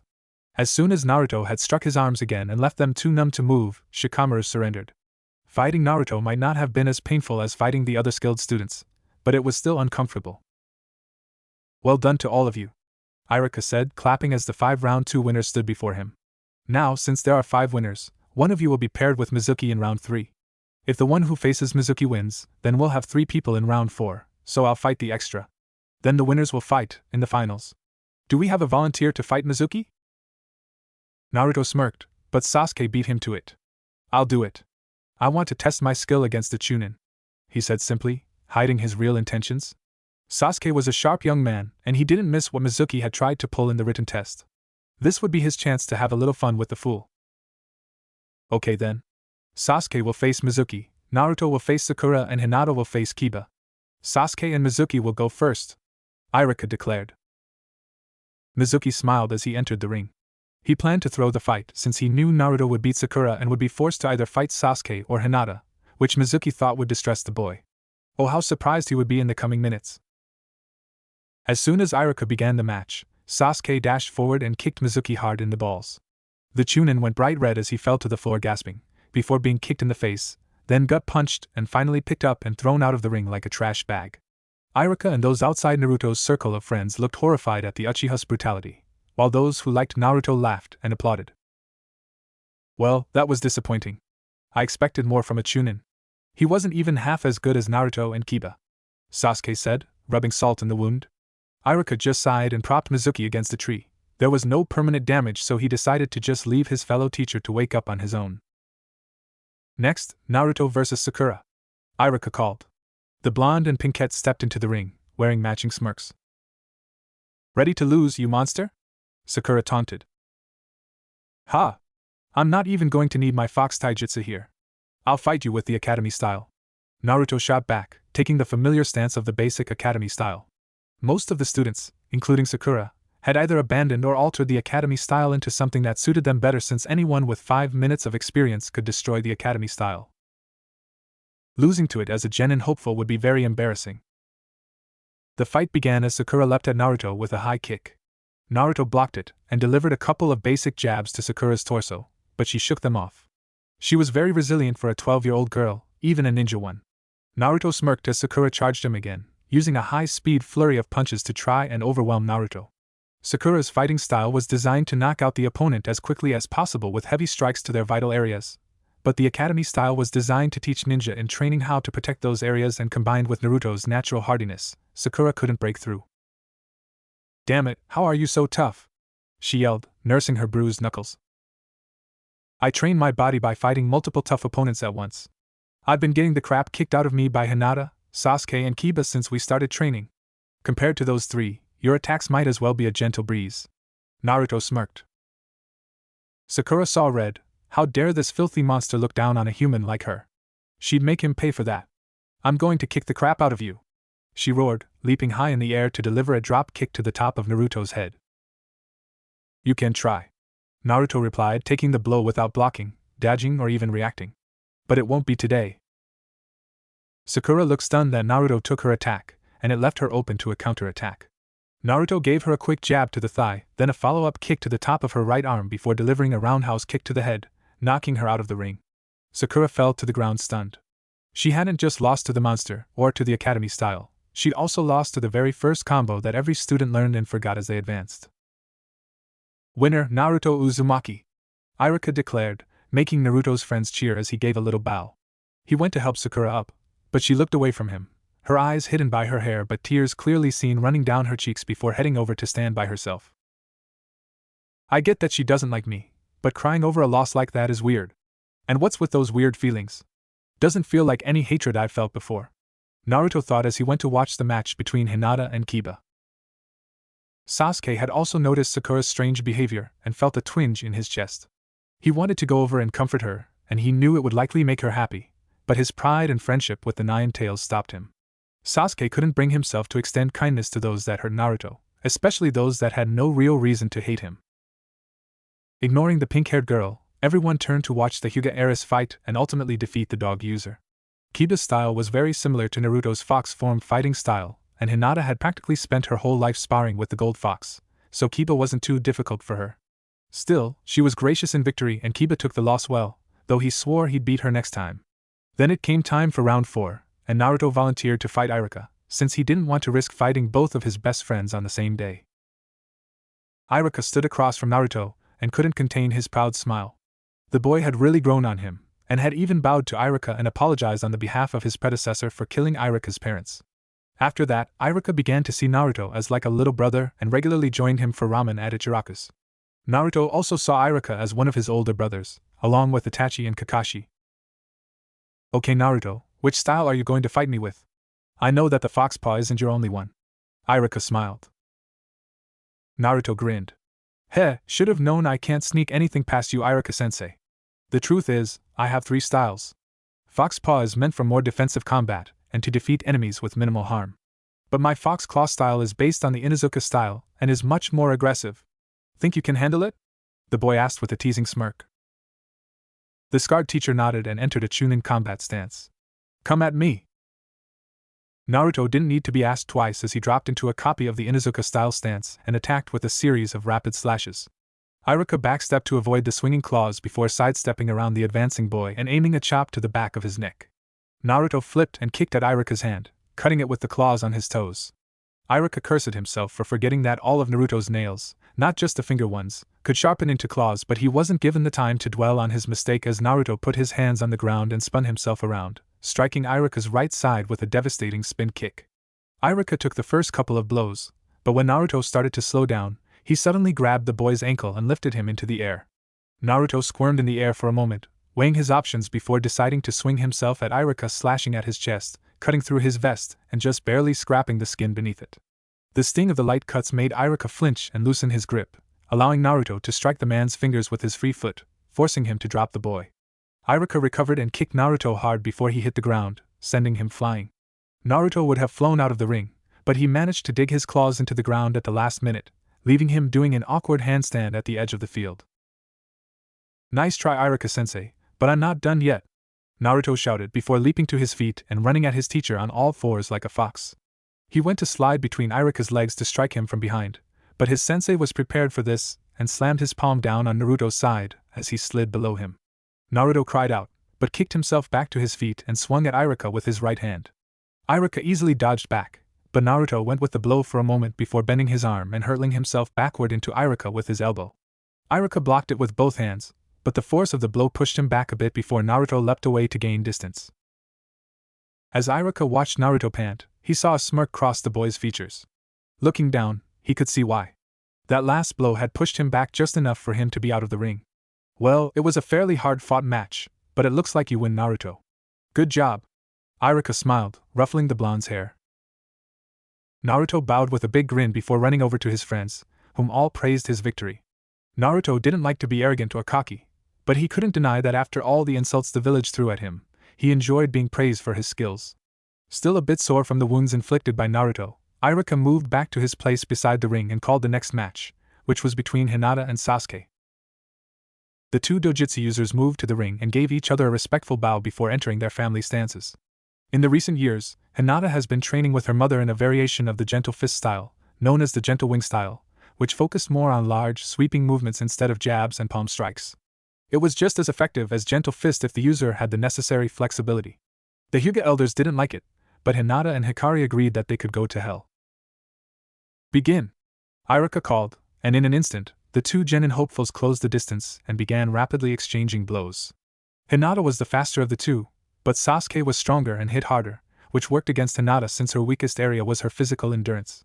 Since Sasuke hadn't unlocked his Sharingan yet, much to his annoyance, Hinata always refused to use the Byakugan, but since both their fighting styles relied heavily on their dojutsu, both were at a disadvantage. How do you think this is going to go? Kiba asked his friends. Sasuke is really tough, but I think Hinata-chan will win, Naruto answered. I'm not so sure, Shikamaru said. Sasuke has had more experience using his style without the accompanying dojutsu, not to mention Hinata has had less experience with her newer style. I think it'll be close, but Sasuke will get the win. Ino grinned. Wow, should I invite you to the Sasuke fan club, Shika? She teased. Troublesome blonde, I'm merely stating the most likely outcome from the information I have at hand, the lazy boy replied. Just as Shikamaru had said, Sasuke began to claim a slight lead on Hinata, slowly pushing her back. Deciding it was all or nothing, Hinata prepared her newest technique. Gentle wing, for feather dance, she yelled before leaping at Sasuke with her arms held out like wings.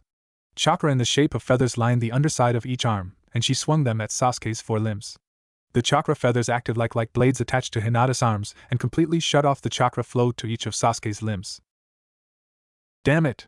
Sasuke growled as he lost feeling in all his limbs. When did you learn that? Hinata began panting hard. I learned it while training with Mother. It's an early answer to the 8 trigrams, 4-palm move. Unfortunately, it takes a huge amount of both chakra and control. Sasuke nodded. Well, it was a great move. But I'm afraid this fight is over now.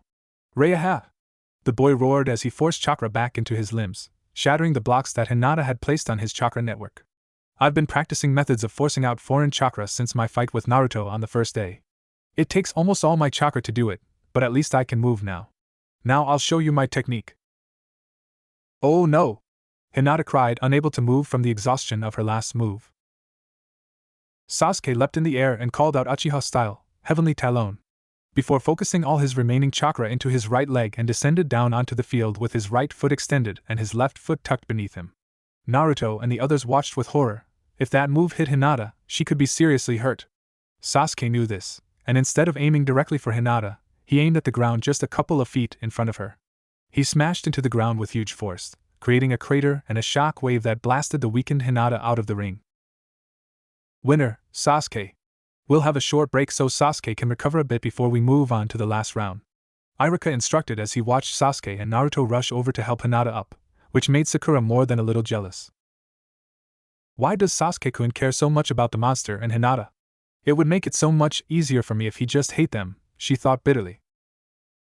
Meanwhile, with Hinata, Sasuke and Naruto were both praising her on a well-fought win, with Naruto gushing over how cool her new move was, and how it made her look a bit like an angel or a swan. Sasuke agreed, though in a more held-back way, simply saying that the move was amazing. Naruto used some of his chakra to replenish both Hinata and Sasuke, so that the two boys could fight at full power in their last match. When the break was over and Iruka called them both into the ring for the final match, Sasuke decided to surprise everyone. Naruto, I want to fight you in your fox form. At least the human-sized variant, he said simply. Are you sure about this? My fox form is a lot stronger, it's not something I like to use in fights with friends, Naruto replied. Sasuke nodded. I know, but in this fight, don't think of me as your friend. I want you to fight me seriously as a fellow ninja. And if I'm ever going to be able to call myself your equal, I need to be able to face you at your best. Naruto paused for a moment before nodding seriously. It was an unusual expression on the usually jovial-tailed beast, but if his friend and rival wanted to face him as equals, then he would do as he asked. In a burst of chakra, Naruto was replaced by his fox form, whom from head to toe was roughly the length of an adult male human. His 9 golden tails were each as long as his body and swayed behind him. Iruka watched the boys nervously. The whole class was anticipating a big and showy match and were making small bets with each other over who would win. Many asked Shikamaru for his input, since he had been right with Hinata and Sasuke, but he simply told them that it was impossible to predict with these particular two. Swallowing hard, Iruka stepped forward. Okay, the final match between Naruto and Sasuke will now begin. Unlike the earlier fights, either fighter budged an inch other than getting into their stances. Naruto was poised to pounce, with his claws and teeth bared, his fur puffed up and his 9 tails all stretching out behind him, spreading out from each other so each tail could be clearly seen. Sasuke took a slightly altered version of the standard interceptor-style stance, which Sasuke had modified to better fight his bestial opponent. Unlike their first fight, this wasn't going to devolve into a brawl or escalate into a full-on jutsu match. This was a simple battle with each fighter expressing a single thought with their entire being. For Sasuke, this was I will prove that a human can stand as equal to a tailed beast. For Naruto, this was I will fight you with my all, not as a tailed beast, but as a ninja of the leaf. The inevitable clash finally came, with both closing the distance in a single bound. Sasuke struck first, aiming a kick to Naruto's underside with the hopes of knocking him skyward where Sasuke would have an advantage. Naruto avoided the kick and dashed to Sasuke's side, where he could kick at Sasuke like a bucking horse. The kick landed and really did have the force of an angry stallion, but Sasuke channeled a bit of chakra to his side to cushion the blow and stop his ribs from being cracked. With the blow's damage made manageable, Sasuke was able to endure it and grab Naruto's legs with the intent of swinging him around and throwing him out of the ring. Naruto clawed at the ground and wrapped his tails around Sasuke, but the Uchiha was strong enough to remove the fox from the ground and begin swinging him around. Crap, he's gonna throw me out. Think fast. Wait, I know what to do, Naruto thought, suddenly donning a foxy grin.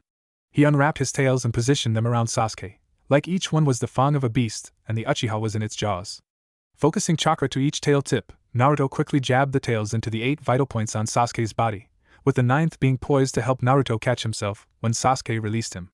Normally, A blast of chakra to each of the vital points would kill the recipient of the attack, but the chakra was severely scaled back and the tails had only jabbed lightly, stunning Sasuke and making his body spasm for a moment. But that moment was all Naruto needed, and Sasuke involuntarily released his prisoner, whom went flying out of the ring.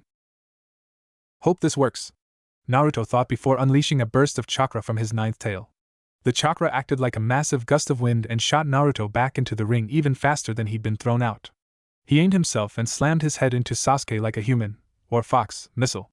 Unfortunately, Sasuke was still stooping down after ejecting Naruto's chakra, so instead of his stomach, Naruto smacked into his head. There was a resounding DONK as their heads smashed together, and both fell to the ground with swirls in their eyes. Neither moved, and after a quick check from Iruka to make sure they were both still breathing, the teacher burst into laughter and announced double KO. The class quickly followed him in their laughter while Hinata, Ino and Sakura dashed forward to nurse the boys back to health, or at least consciousness, so that they could all go back inside for the final results of their graduation test. Back in their classroom, Mizuki watched the class while Iruka finished adding up the scores. Only 13 students had passed, and the 7 that had failed had already been quietly sent home with an invitation to join the next graduating class to try again. Eventually, Sasuke and Naruto came back to the waking world, though both had splitting headaches and complained about how hard the other's skull was. Truth be told, both were a little disappointed by the outcome of their match, hoping for a clear winner to help them decide who was stronger, but Hinata made the point that since it was a double KO, they could officially call themselves equals. Both boys were happy to accept that. Finally, after 15 minutes of waiting and 5 minutes after the younger classes had been dismissed, Iruka came back with the results of the tests. All of the rookie 10 had passed, along with 2 ninja family girls and a single hard-working male civilian. Okay, the rankings of this year are, from bottom to top, 12th and dead last of this year, Sai. Be sure to try harder in your genin training. Iruka began. Sai merely nodded, but had an air of satisfaction around him, knowing he'd done his job. 11th is Ami Kurosaki. 10th is Fuki Yamamoto. 9th is Kota Hirano. These were the 2 ninja family girls and the civilian boy respectively. 8H is Choji Akimichi. The plump boy looked a little downcast at the low rank. 7th is Shikamura Nara. The lazy boy didn't care, ranks at the stage weren't important unless you were the top or bottom. 6th is Kiba Inuzuka.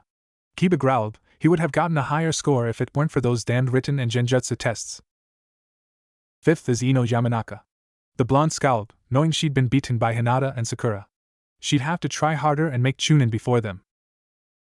4th is Shino Aburame. He didn't mind. It was an expected outcome. 3rd is Sakura Haruno. Sakura went a bit pale at this news.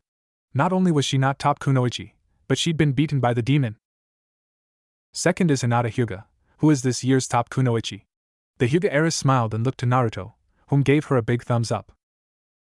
And lastly, tied for first place is Sasuke Uchiha and Naruto Uzumaki, with identical final scores. Iruka proclaimed. No one in the class had expected anything else, since they'd been tied since the beginning, but that didn't stop a certain vocal Sasuke fan from arguing. How did the monster get the same score as Sasuke-kun? Sakura yelled, slamming her hands on the desk and making Naruto, who was still in his fox form, wince at the volume. Iruka sighed and rubbed his temples. The exact mathematics behind the scores are too complex to go into now, so I'll make it simple. Sasuke was superior in the written test, Bukijutsu test and Genjutsu test, while Naruto was superior in the Fuinjutsu test, the Ninjutsu test and the Taijutsu test. Does that answer your question? Normally, the rest of the class would have left Sakura to her ramblings, but Iruka mentioned something that they all picked up on. Wait a moment, sensei. Didn't Naruto-kun and Sasuke-kun tie in the Taijutsu test? Ino asked. Iruka shook his head. In the final match positions, yes, but in their scores, no. While both fought well in all their matches, Naruto's victories were cleaner and showed more skill. For Sasuke, he almost lost his match with Hinata and only barely managed to win once she could barely move, and while he did defeat Mizuki, his style in that match was unrefined and amateur, more like a street brawl than a ninja battle. So in the end, Naruto got the higher final score in Taijutsu. Most of the class, especially Sakura and Mizuki, turned to look at the Uchiha, but he simply shrugged. I figured Naruto was better in Taijutsu anyway. The guy has 3 fully developed styles for his human form and an even stronger style for his fox form. I'm happy to come second here. Ah, that actually brings me to my next point, Iruka said, pulling out 2 certificates and a medal. Normally, I'd give these certificates to the top shinobi and top kunoichi, with the higher scoring of the 2 also getting this medal and being named Rookie of the Year. But while Hinata's rank is obvious, for Naruto and Sasuke it isn't so simple. Naruto raised his hand. Hey sensei, why not name me top shinobi and make Sasuke Rookie of the Year? You'd be that willing to give up on that medal? You usually love shiny gold things. You're like a magpie, Sasuke smirked. Hey, I only like shiny gold because it matches my fur. And besides, I mainly want to be top shinobi so I form a pair with Hinata-chan, Naruto declared, trying to keep the faint blush from his cheeks. Hinata was bright red, but at least she didn't faint. Iruka just chuckled and accepted the compromise, before handing out the real prize of the day, their hidden leaf headbands. The Rookie 10 all grinned wide. They were now officially ninjas of the village. The Rookie 10 celebrated their newly acquired genin rank with loud cheers and uproarious mirth. With the tests done, Iruka dismissed the class and told them to report back in 2 days for the team assignments, which added more excitement to the genin. I can't wait to see our teams. Maybe we'll get put on the same team, Naruto said as Sasuke and Hinata followed behind him on their way back to the clan district. With the Uchiha clan compound no longer being investigated and the repairs complete, the surviving Uchiha had returned to their ancestral home. It's possible. The top shinobi and top kunoichi are always placed on a team with the dead last. But since we have an odd number of graduates, we may end up as a 4-genin team, Sasuke commented. So it would be the 3 of us and Sai. I don't mind that, but I wish Sai would be more social with us, Hinata said. Sai had left the class on his own as soon as he had received his headband, and Sakura had vanished somewhere not long after, leaving only the 8 clan kids to wander home. As they reached the entrance to the clan district, Naruto narrowed his eyes. Mizuki was waiting at the gates of the district. What are you doing here, Mizuki-sensei? Naruto asked, not letting on that he didn't trust the man. Ah, Naruto. I was hoping to speak to you in private. Can we talk? He asked. The other clan genin looked to Naruto with skeptical eyes, but Naruto waved them off. You guys go on ahead. I'll catch up soon. Mizuki suppressed a smirk as the other genin just shrugged and left, leaving Naruto to follow Mizuki to the rooftops nearby. So what did you need to talk about? Well, there is a little extra test for you this year, Mizuki began, trying to form his smirk into a warm smile. Oh? But I'm already a genin. Why would I need more tests? Naruto asked. Well, this is a special advancement test only given to the Rookie of the Year. Sasuke may have been given the title officially, but the teachers at the academy agreed you'd be more deserving. Naruto restrained his snort of amusement, but allowed Mizuki to go on. Anyway, since we have an extra genin this year, we are offering the advancement test to the best genin. If you pass, you'll be named elite genin and added to the team of your choice as a secondary leader with the authority to command the other genin. Mizuki thought he was being clever here. Surely the little demon would do anything to have power and authority over his human peers. Once again, he misjudged the boy's character with his assumptions. Naruto could sense the ill intent and knew it was all a lie, but he played the part of the eager genin. Wow, sensei, I could be made an elite genin. What's the test? He asked with faux excitement. All you have to do is sneak into the Hokage library and retrieve the scroll of sealing located within. You'll need to avoid the ambu guards, but they've been told to go easy on you. Once you have the scroll, you'll need to take it to the southwest checkpoint house in the forest outside the village. Do you know where that is? Mizuki asked. Naruto nodded. Itachi and Aizen told me about it. I'll find it. Mizuki grinned. Good. Just get it there before midnight tonight, and you'll pass. This was truly the perfect scheme for Mizuki.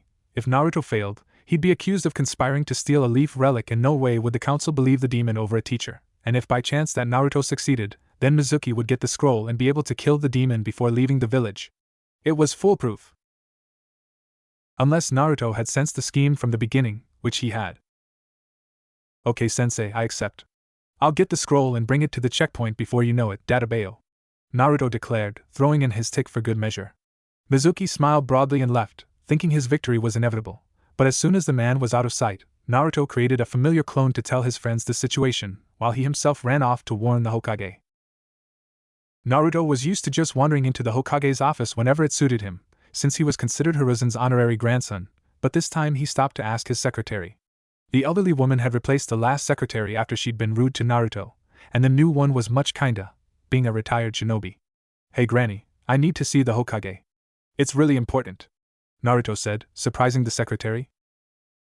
The old woman's eyes widened. If Naruto was actually asking, it must be important. She sent along the message, and moments later, Naruto was standing before the Hokage, his own serious expression matching that of the old Sarutobi. Naruto-kun, I see you passed the exam. Excellent work, but why are you checking in now? You could have waited for the council meeting tomorrow. I was going to, but I was on my way home earlier when I came across some moles digging around the foundations, Naruto said. Hiruzen's face hardened immediately. Moles were spies, and digging at the foundations meant they were also established ninja of the village.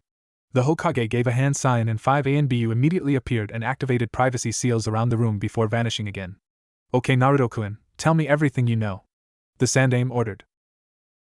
The young fox spent the next 10 minutes describing everything about Mizuki's actions in the past, as well as what he'd said to Naruto about this so-called advancement test. The Hokage scoffed at that.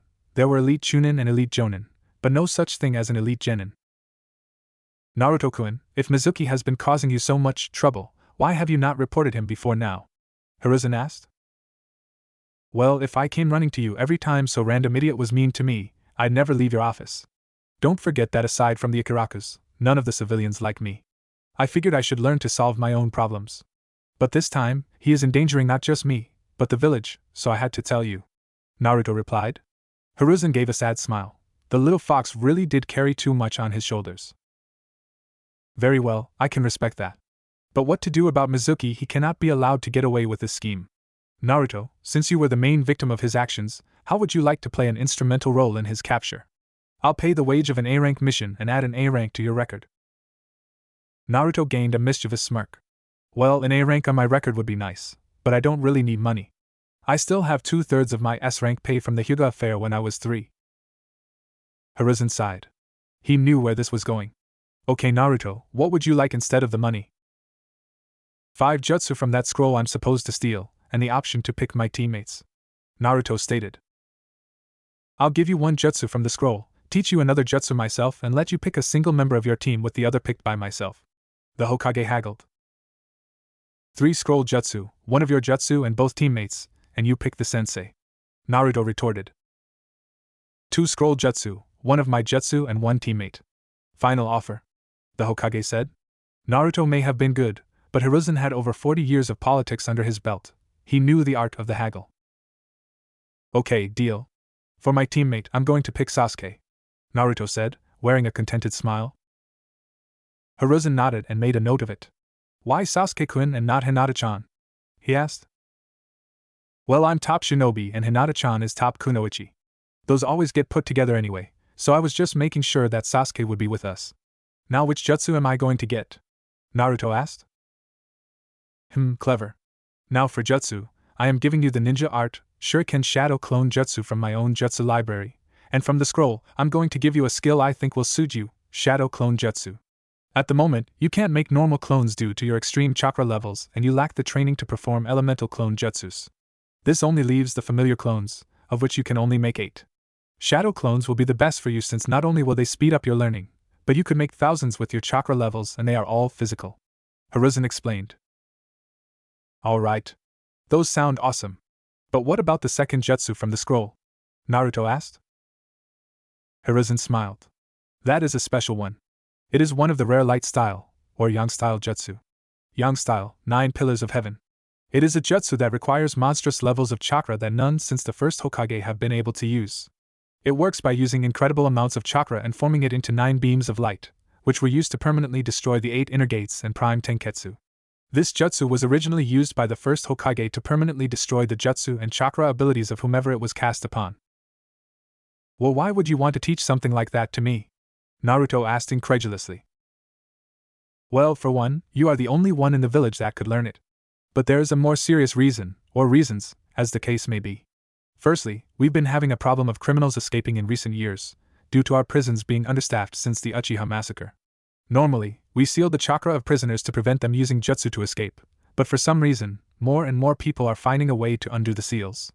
If you learn this jutsu, we may ask you to use it on any ninja sentenced to life imprisonment, so that they can never use jutsu again.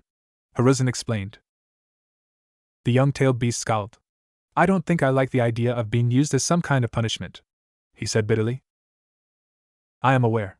That part of the idea was suggested by the council. You see, we've been planning to have you learn it for a while, to preserve the jutsu's history, but we needed to come up with practical reasons to placate your more vocal detractors on the council. Danzo suggested the prisoner control idea, while Itachi Uchiha presented another alternative. With this jutsu, you will be able to defeat and capture high-level ninja without killing them, and since we know how conflicted you are on taking a life, we thought it would make a good alternative. So, on the one hand I'll be used to keep prisoners from escaping, while on the other I can bring anyone back alive. Naruto paused. With this jutsu, I could help Sasuke bring Shursui back alive, he thought. Okay Gramps, I'll accept it. I'll learn those jutsu and have Sasuke as my teammate. Now what do you need me to do? Hiruzen smiled and his eyes shone with a scheming glint that would have made Naruto and Danzo envious.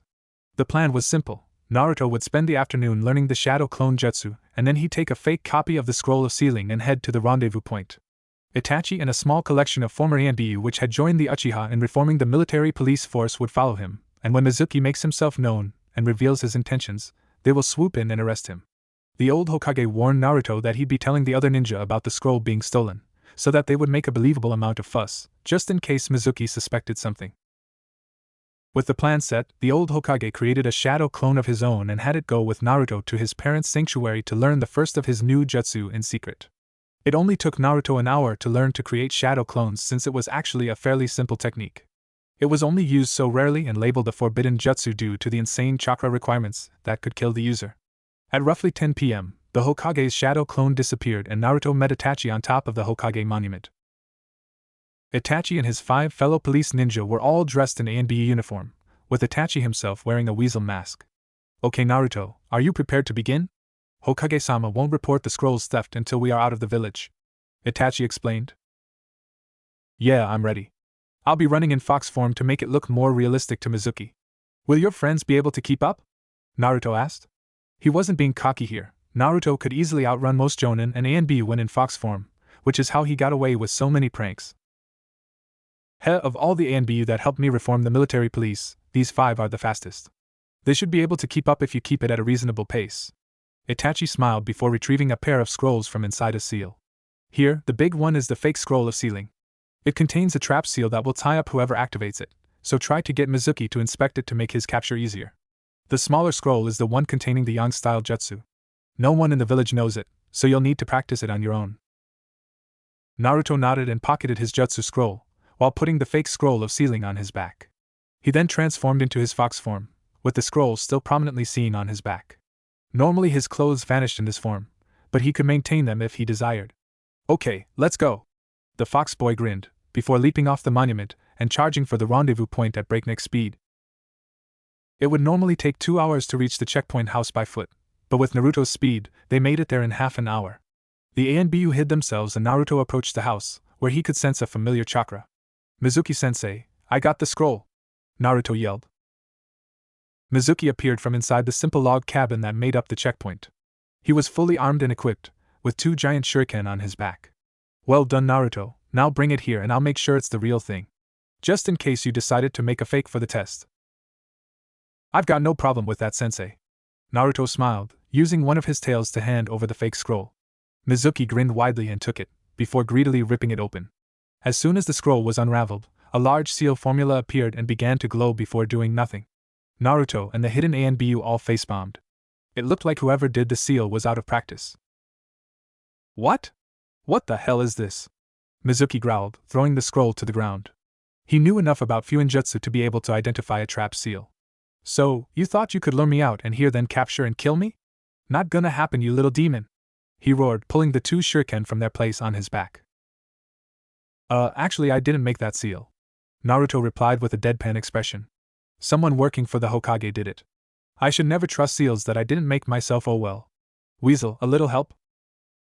Mizuki froze as 6 ANBU dropped down around him, all with their weapons drawn and pointed at the traitorous Chunin. Chunin Mizuki, said the Sharingan-wielding ANBU between the traitor and the young fox, you are hereby under arrest for the attempted theft of a leaf relic, the attempted murder of a leaf shinobi and conspiracy to commit treason. Come quietly or we will use force. Whoa there, let's take it easy here, Itachi-sama. Can't you see that I was just here to stop Naruto from leaving with the scroll? The demon was probably going to use its power to finish its predecessor's work and destroy the village. Mizuki tried to defend himself, but the eyes of the 6 ANBU turned steely. Genin Naruto Uzumaki reported your earlier conversation to Hokage-sama, whom then ordered him to deliver this fake scroll to you to determine what your intentions were with it. Judging by your equipment, you are planning to leave the village. Hawk, search the prisoner, Itachi ordered. The ANBU with the hawk mask stepped forward and quickly took all of Mizuki's weapons and pouches before searching them. There was mostly just ninja tools and travel supplies, along with a copy of an Ika book, at least until they searched the inside pockets of his Chunin vest. Captain, I've found a letter and a headband bearing the mark of the Hidden Sound Village, Hawk said, handing the offending items to Itachi. The Uchiha clan head frowned and flashed his Sharingan over the letter. Once he was satisfied that the letter wasn't trapped, he opened it up and quickly read it. My Mizuki, it looks like we get to add aiding a known enemy of the leaf to your charges. This letter is from Orochimaru, and based on its contents, you have been in correspondence for some time. Men, take Mizuki into custody and escort him to the TNI department.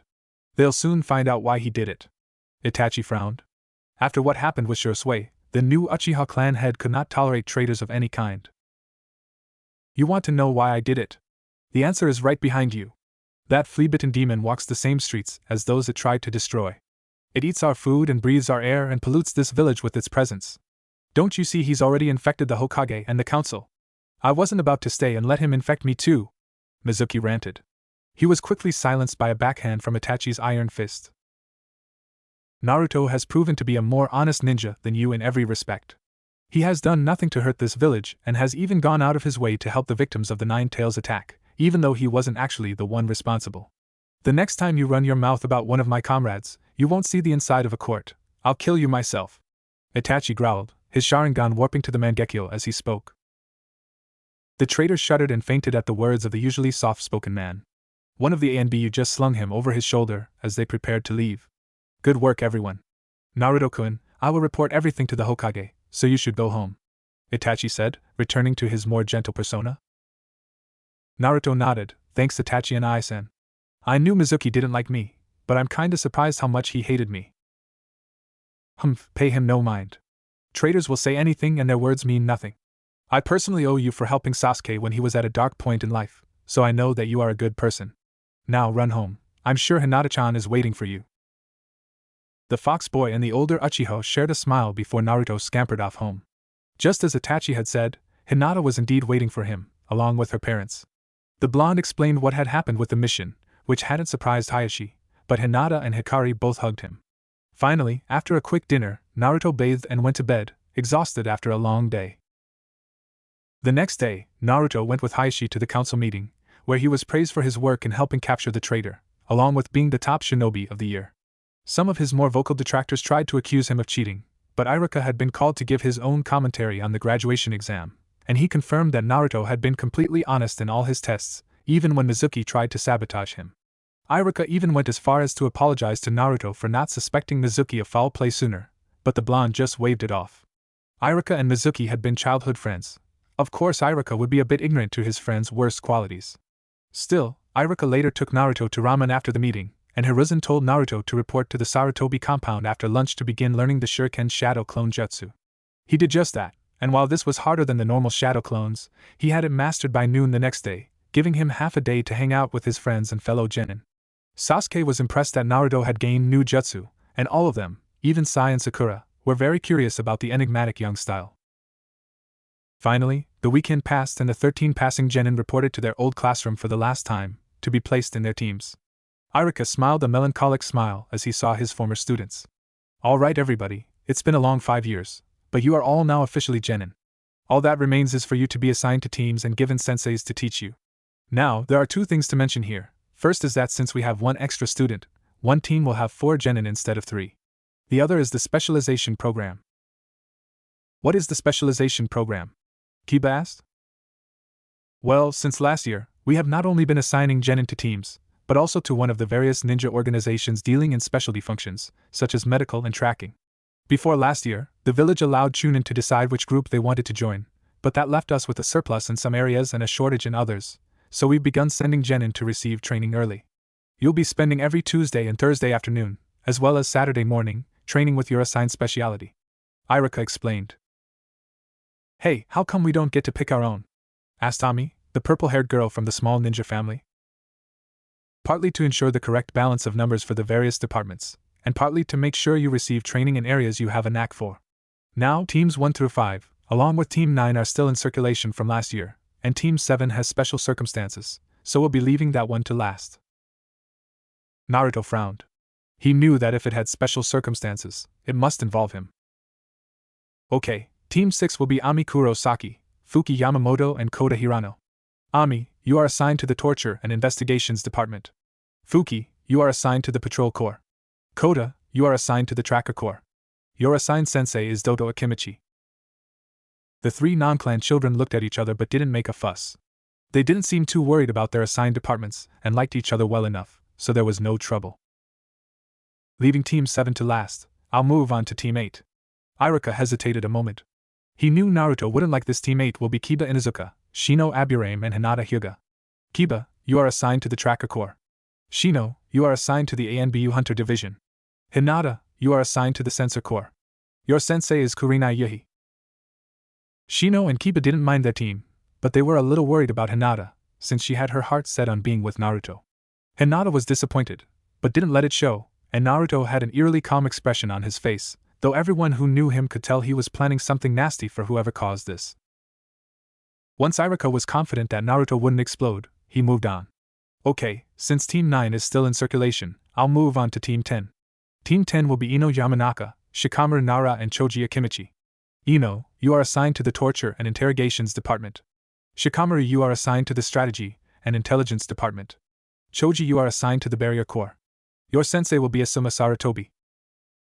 The three just shrugged.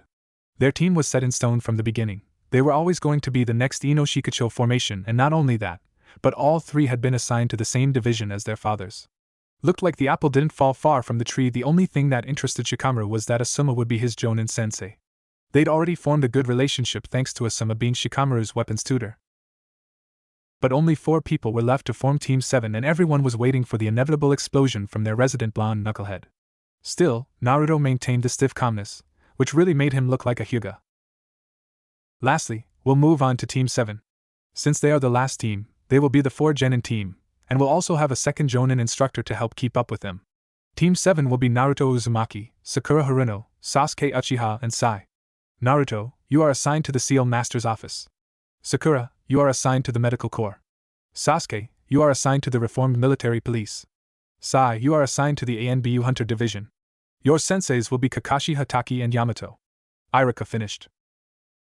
There was a pregnant pause in the room as everyone waited for the inevitable explosion, but yet again it didn't come. Iruka and the rest of the room gave a collective sigh of relief before Naruto shot to his feet, smashed his fist into the desk and roared. What the hell? Iruka could practically feel his heart leap out his mouth as he looked at the furious face of the Leaf's resident tailed beast. It was rare to see Naruto like this, but he seemed to genuinely be struggling to keep his human form, as his slitted eyes, fox ears, and 9 tails had all appeared, and his nails had sharpened to claws. And now, Naruto, you know that I don't get to decide the teams. They are decided by the Hokage and the members of the Jonin and Elder Councils. Iruka explained, trying to placate Naruto, whom was giving off enough killing intent to make even the stoic Shino and Sai sweat.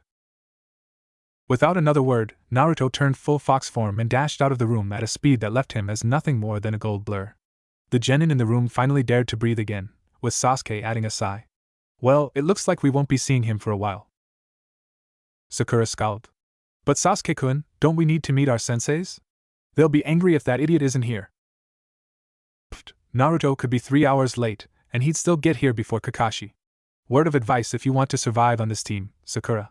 Get used to waiting a long time for our sensei and be sure not to upset Naruto. Sasuke said evenly. What happens if I upset the monster? Will he try to kill me? Sakura asked fearfully. No, you'll be the victim of every single one of his pranks. Oh, and keep calling him a monster and Naruto will be the least of your concerns. Sasuke glared. Oh okay, Sasuke-kun. Sai just stared at his teammates. On the inside, even he was wondering why Danzo-sama would allow the Haruno girl onto the tailed beast's team. Danzo-sama had gone out of his way to make sure that the fox was happy and loyal, so why put him on a team with somebody that despised him? He'd have to ask him later. Meanwhile, in the Leaf Council chamber, Hiruzen was about ready to smack his head against the desk. If had to listen to one more damn civilian try to have an older training ground demolished and turned into one of his infernal businesses, then the old Hokage was sure he was going to kill somebody. The ninja councils were in a similar position, though Jonin and Haruno seemed to be waiting for something with a mildly concerned expression. Hiruzen knew why the normally cold man looked nervous, as the Hokage had been an unwilling participant in the man's scheme. Still, maybe Naruto wouldn't be too upset? Old man. Okay, never mind. Naruto was pissed. Naruto charged into the council chamber in full fox form, startling the civilians and making the ninjas wince as they prepared for the consequences of the team's selections. Ah, Naruto-kun. How nice to see you. You know I like to spend time with you, boy, but now isn't really the time. We're having a council meeting here, Hiruzen said, smiling diplomatically. I don't care, you've got some explaining to do, old man. Why the hell was I put on a team with Sakura Haruno instead of Hinata Hyuga? Naruto demanded. Do you have a problem with me, niece, Genin Uzumaki? Kisuke Haruno scowled, narrowing his eyes at the boy. Actually, she's the one with a problem with me. She's the only one in the class who not only despises me, but isn't afraid to call me a monster and insult me. Not to mention she's a total fangirl for Sasuke. Besides, she shouldn't be on my team. The top shinobi and top kunoichi are always paired together, along with the dead last, so why the hell was Hinata-chan substituted for Sakura? And why was Hinata placed with Kiba and Shino? Naruto asked, his whisker marks starting to look wilder. Danzo stood up and approached the boy, before putting a calming hand on his head. Naruto, there are multiple reasons for our decision, but you must be calm. You are a ninja, not an animal, so please restrain yourself. Naruto frowned but nodded. He knew Danzo had ulterior motives for treating him well, but he never outright lied to him or tried to trick him, nor was he unreasonable in his requests, so Naruto had come to respect the man as a sort of great-uncle figure. Heeding Danzo's words, Naruto paused and took several deep breaths, which allowed him to restrain himself back into a calm and controlled human form. Okay, I'm calm now, the boy said, absent-mindedly adjusting the headband on his forehead. Good. Now, Sakura was put forward as a candidate for your team by Jonin Haruno. He wanted Sakura to be close to Sasuke Uchiha. We normally would have refused such a request on grounds of it being unprofessional, but Jonin Haruno gave good reasons. Danzo explained. What were these reasons? Naruto asked, glaring at the Haruno man. As you said, Sakura Haruno hates you and views you as a monster. Danzo saw the pain flash in the boy's eyes, but continued. So we thought that if she was forced to spend time with you on a team, then she would come to see your true nature, and her hatred would fade away and be replaced by friendship, just as it did for Sasuke Uchiha 5 years ago. In addition, we've been wanting to create a specialized hunting and tracking team for years and have been testing combinations of skills and clan abilities in each of the previous classes' genin teams. Since we needed to move Hinata to another team, we placed her with Shino Aburame and Kiba Inuzuka in the hopes that this combination will be more successful. Given their skills, I believe they will be. Naruto nodded. He had to admit, aside from Jonin Haruno's pointless request, all the reasons he'd been given were good ones. I suppose I can understand all that. It isn't like I hate Sakura, it's just that she refuses every time I try to make friends with her. By the way, is the Jonin Council different today? Naruto had finally calmed down enough to realize that 2 of the usual faces on the Jonin Council weren't there. Of course, Naruto, Hiruzen said. We relieved Kakashi Hatake and Asuma Sarutobi of their council duties so that they could pay full attention to their new teams. Speaking of which, shouldn't you be meeting with Kakashi now? The fox boy looked at the old Hokage with a blank expression. It's only been like 10 minutes since we were supposed to meet. We won't see him for another hour at least. And that's only if he doesn't go to the memorial stone. The shinobi of the council all nodded solemnly. They knew of the dark and tragic past that the copycat ninja had suffered. Now, Kakashi only lived to serve the village, protect Naruto and pray that Minato and Kushina would one day wake up. Naruto briefly considered going to meet Kakashi at the stone, but decided not to, as he felt wrong being there, as he had never truly lost anyone he loved. Well, I suppose I should go back to the classroom and wait with my team. Even if Sakura and I don't get along, I like Sasuke and Sai well enough. Oh, and Danzo, could you tell Sai to stop holding back now? It's getting annoying. Naruto smiled his foxy smile. Danzo chuckled and nodded. I will be sure to pass along that message. Remember, Naruto, Sai is only there to protect you and Sasuke. He is your link to me at all times, so do not be afraid to ask him for aid.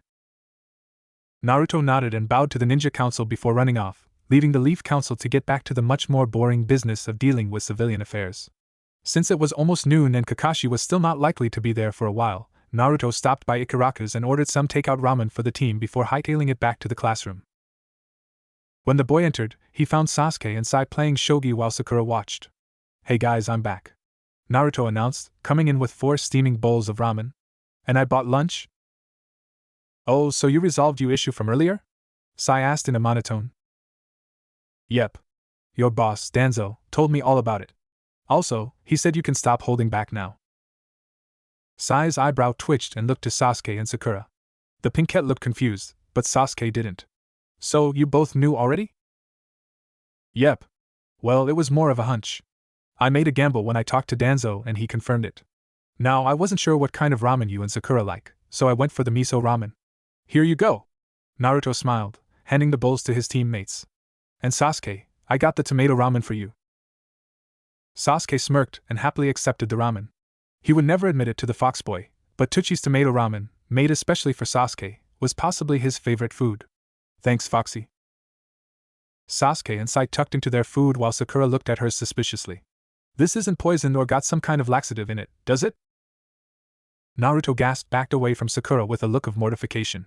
Sasuke just laughed. Relax, Sakura, Naruto would never dare add anything bad to ramen.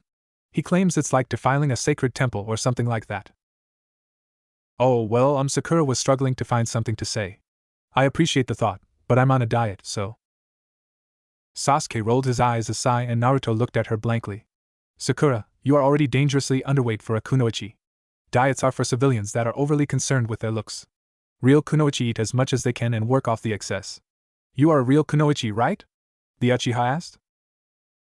Sakura eeped and then immediately dived into the ramen, devouring it at a speed that would rival Naruto. Based on the expression on her face, she was enjoying it. Naruto smirked and leaned in to whisper to his friend. Good job, Sasuke. We'll make a ninja out of her yet. It's easy once you get the trick down. Leave Sakura to me, I'll get her to see reason. Sasuke responded. And so, the 4 genin of Team 7 finished their lunch and went back to waiting patiently, or impatiently, for their 2 senseis to arrive. Naruto had just assumed that Yamato would be arriving with Kakashi, but he wondered who the man was. He didn't know any ninja named Yamato, and he knew most of the noteworthy ninja in the village. 2 hours after they'd eaten, Naruto's ears twitched and he looked towards the door of the classroom. They're finally here. The guy with Kakashi smells strange like wood and something familiar. I think I know him, Naruto said, getting to his feet and running to the door. Just as he got there, it opened and 2 men in jonin garb entered the room.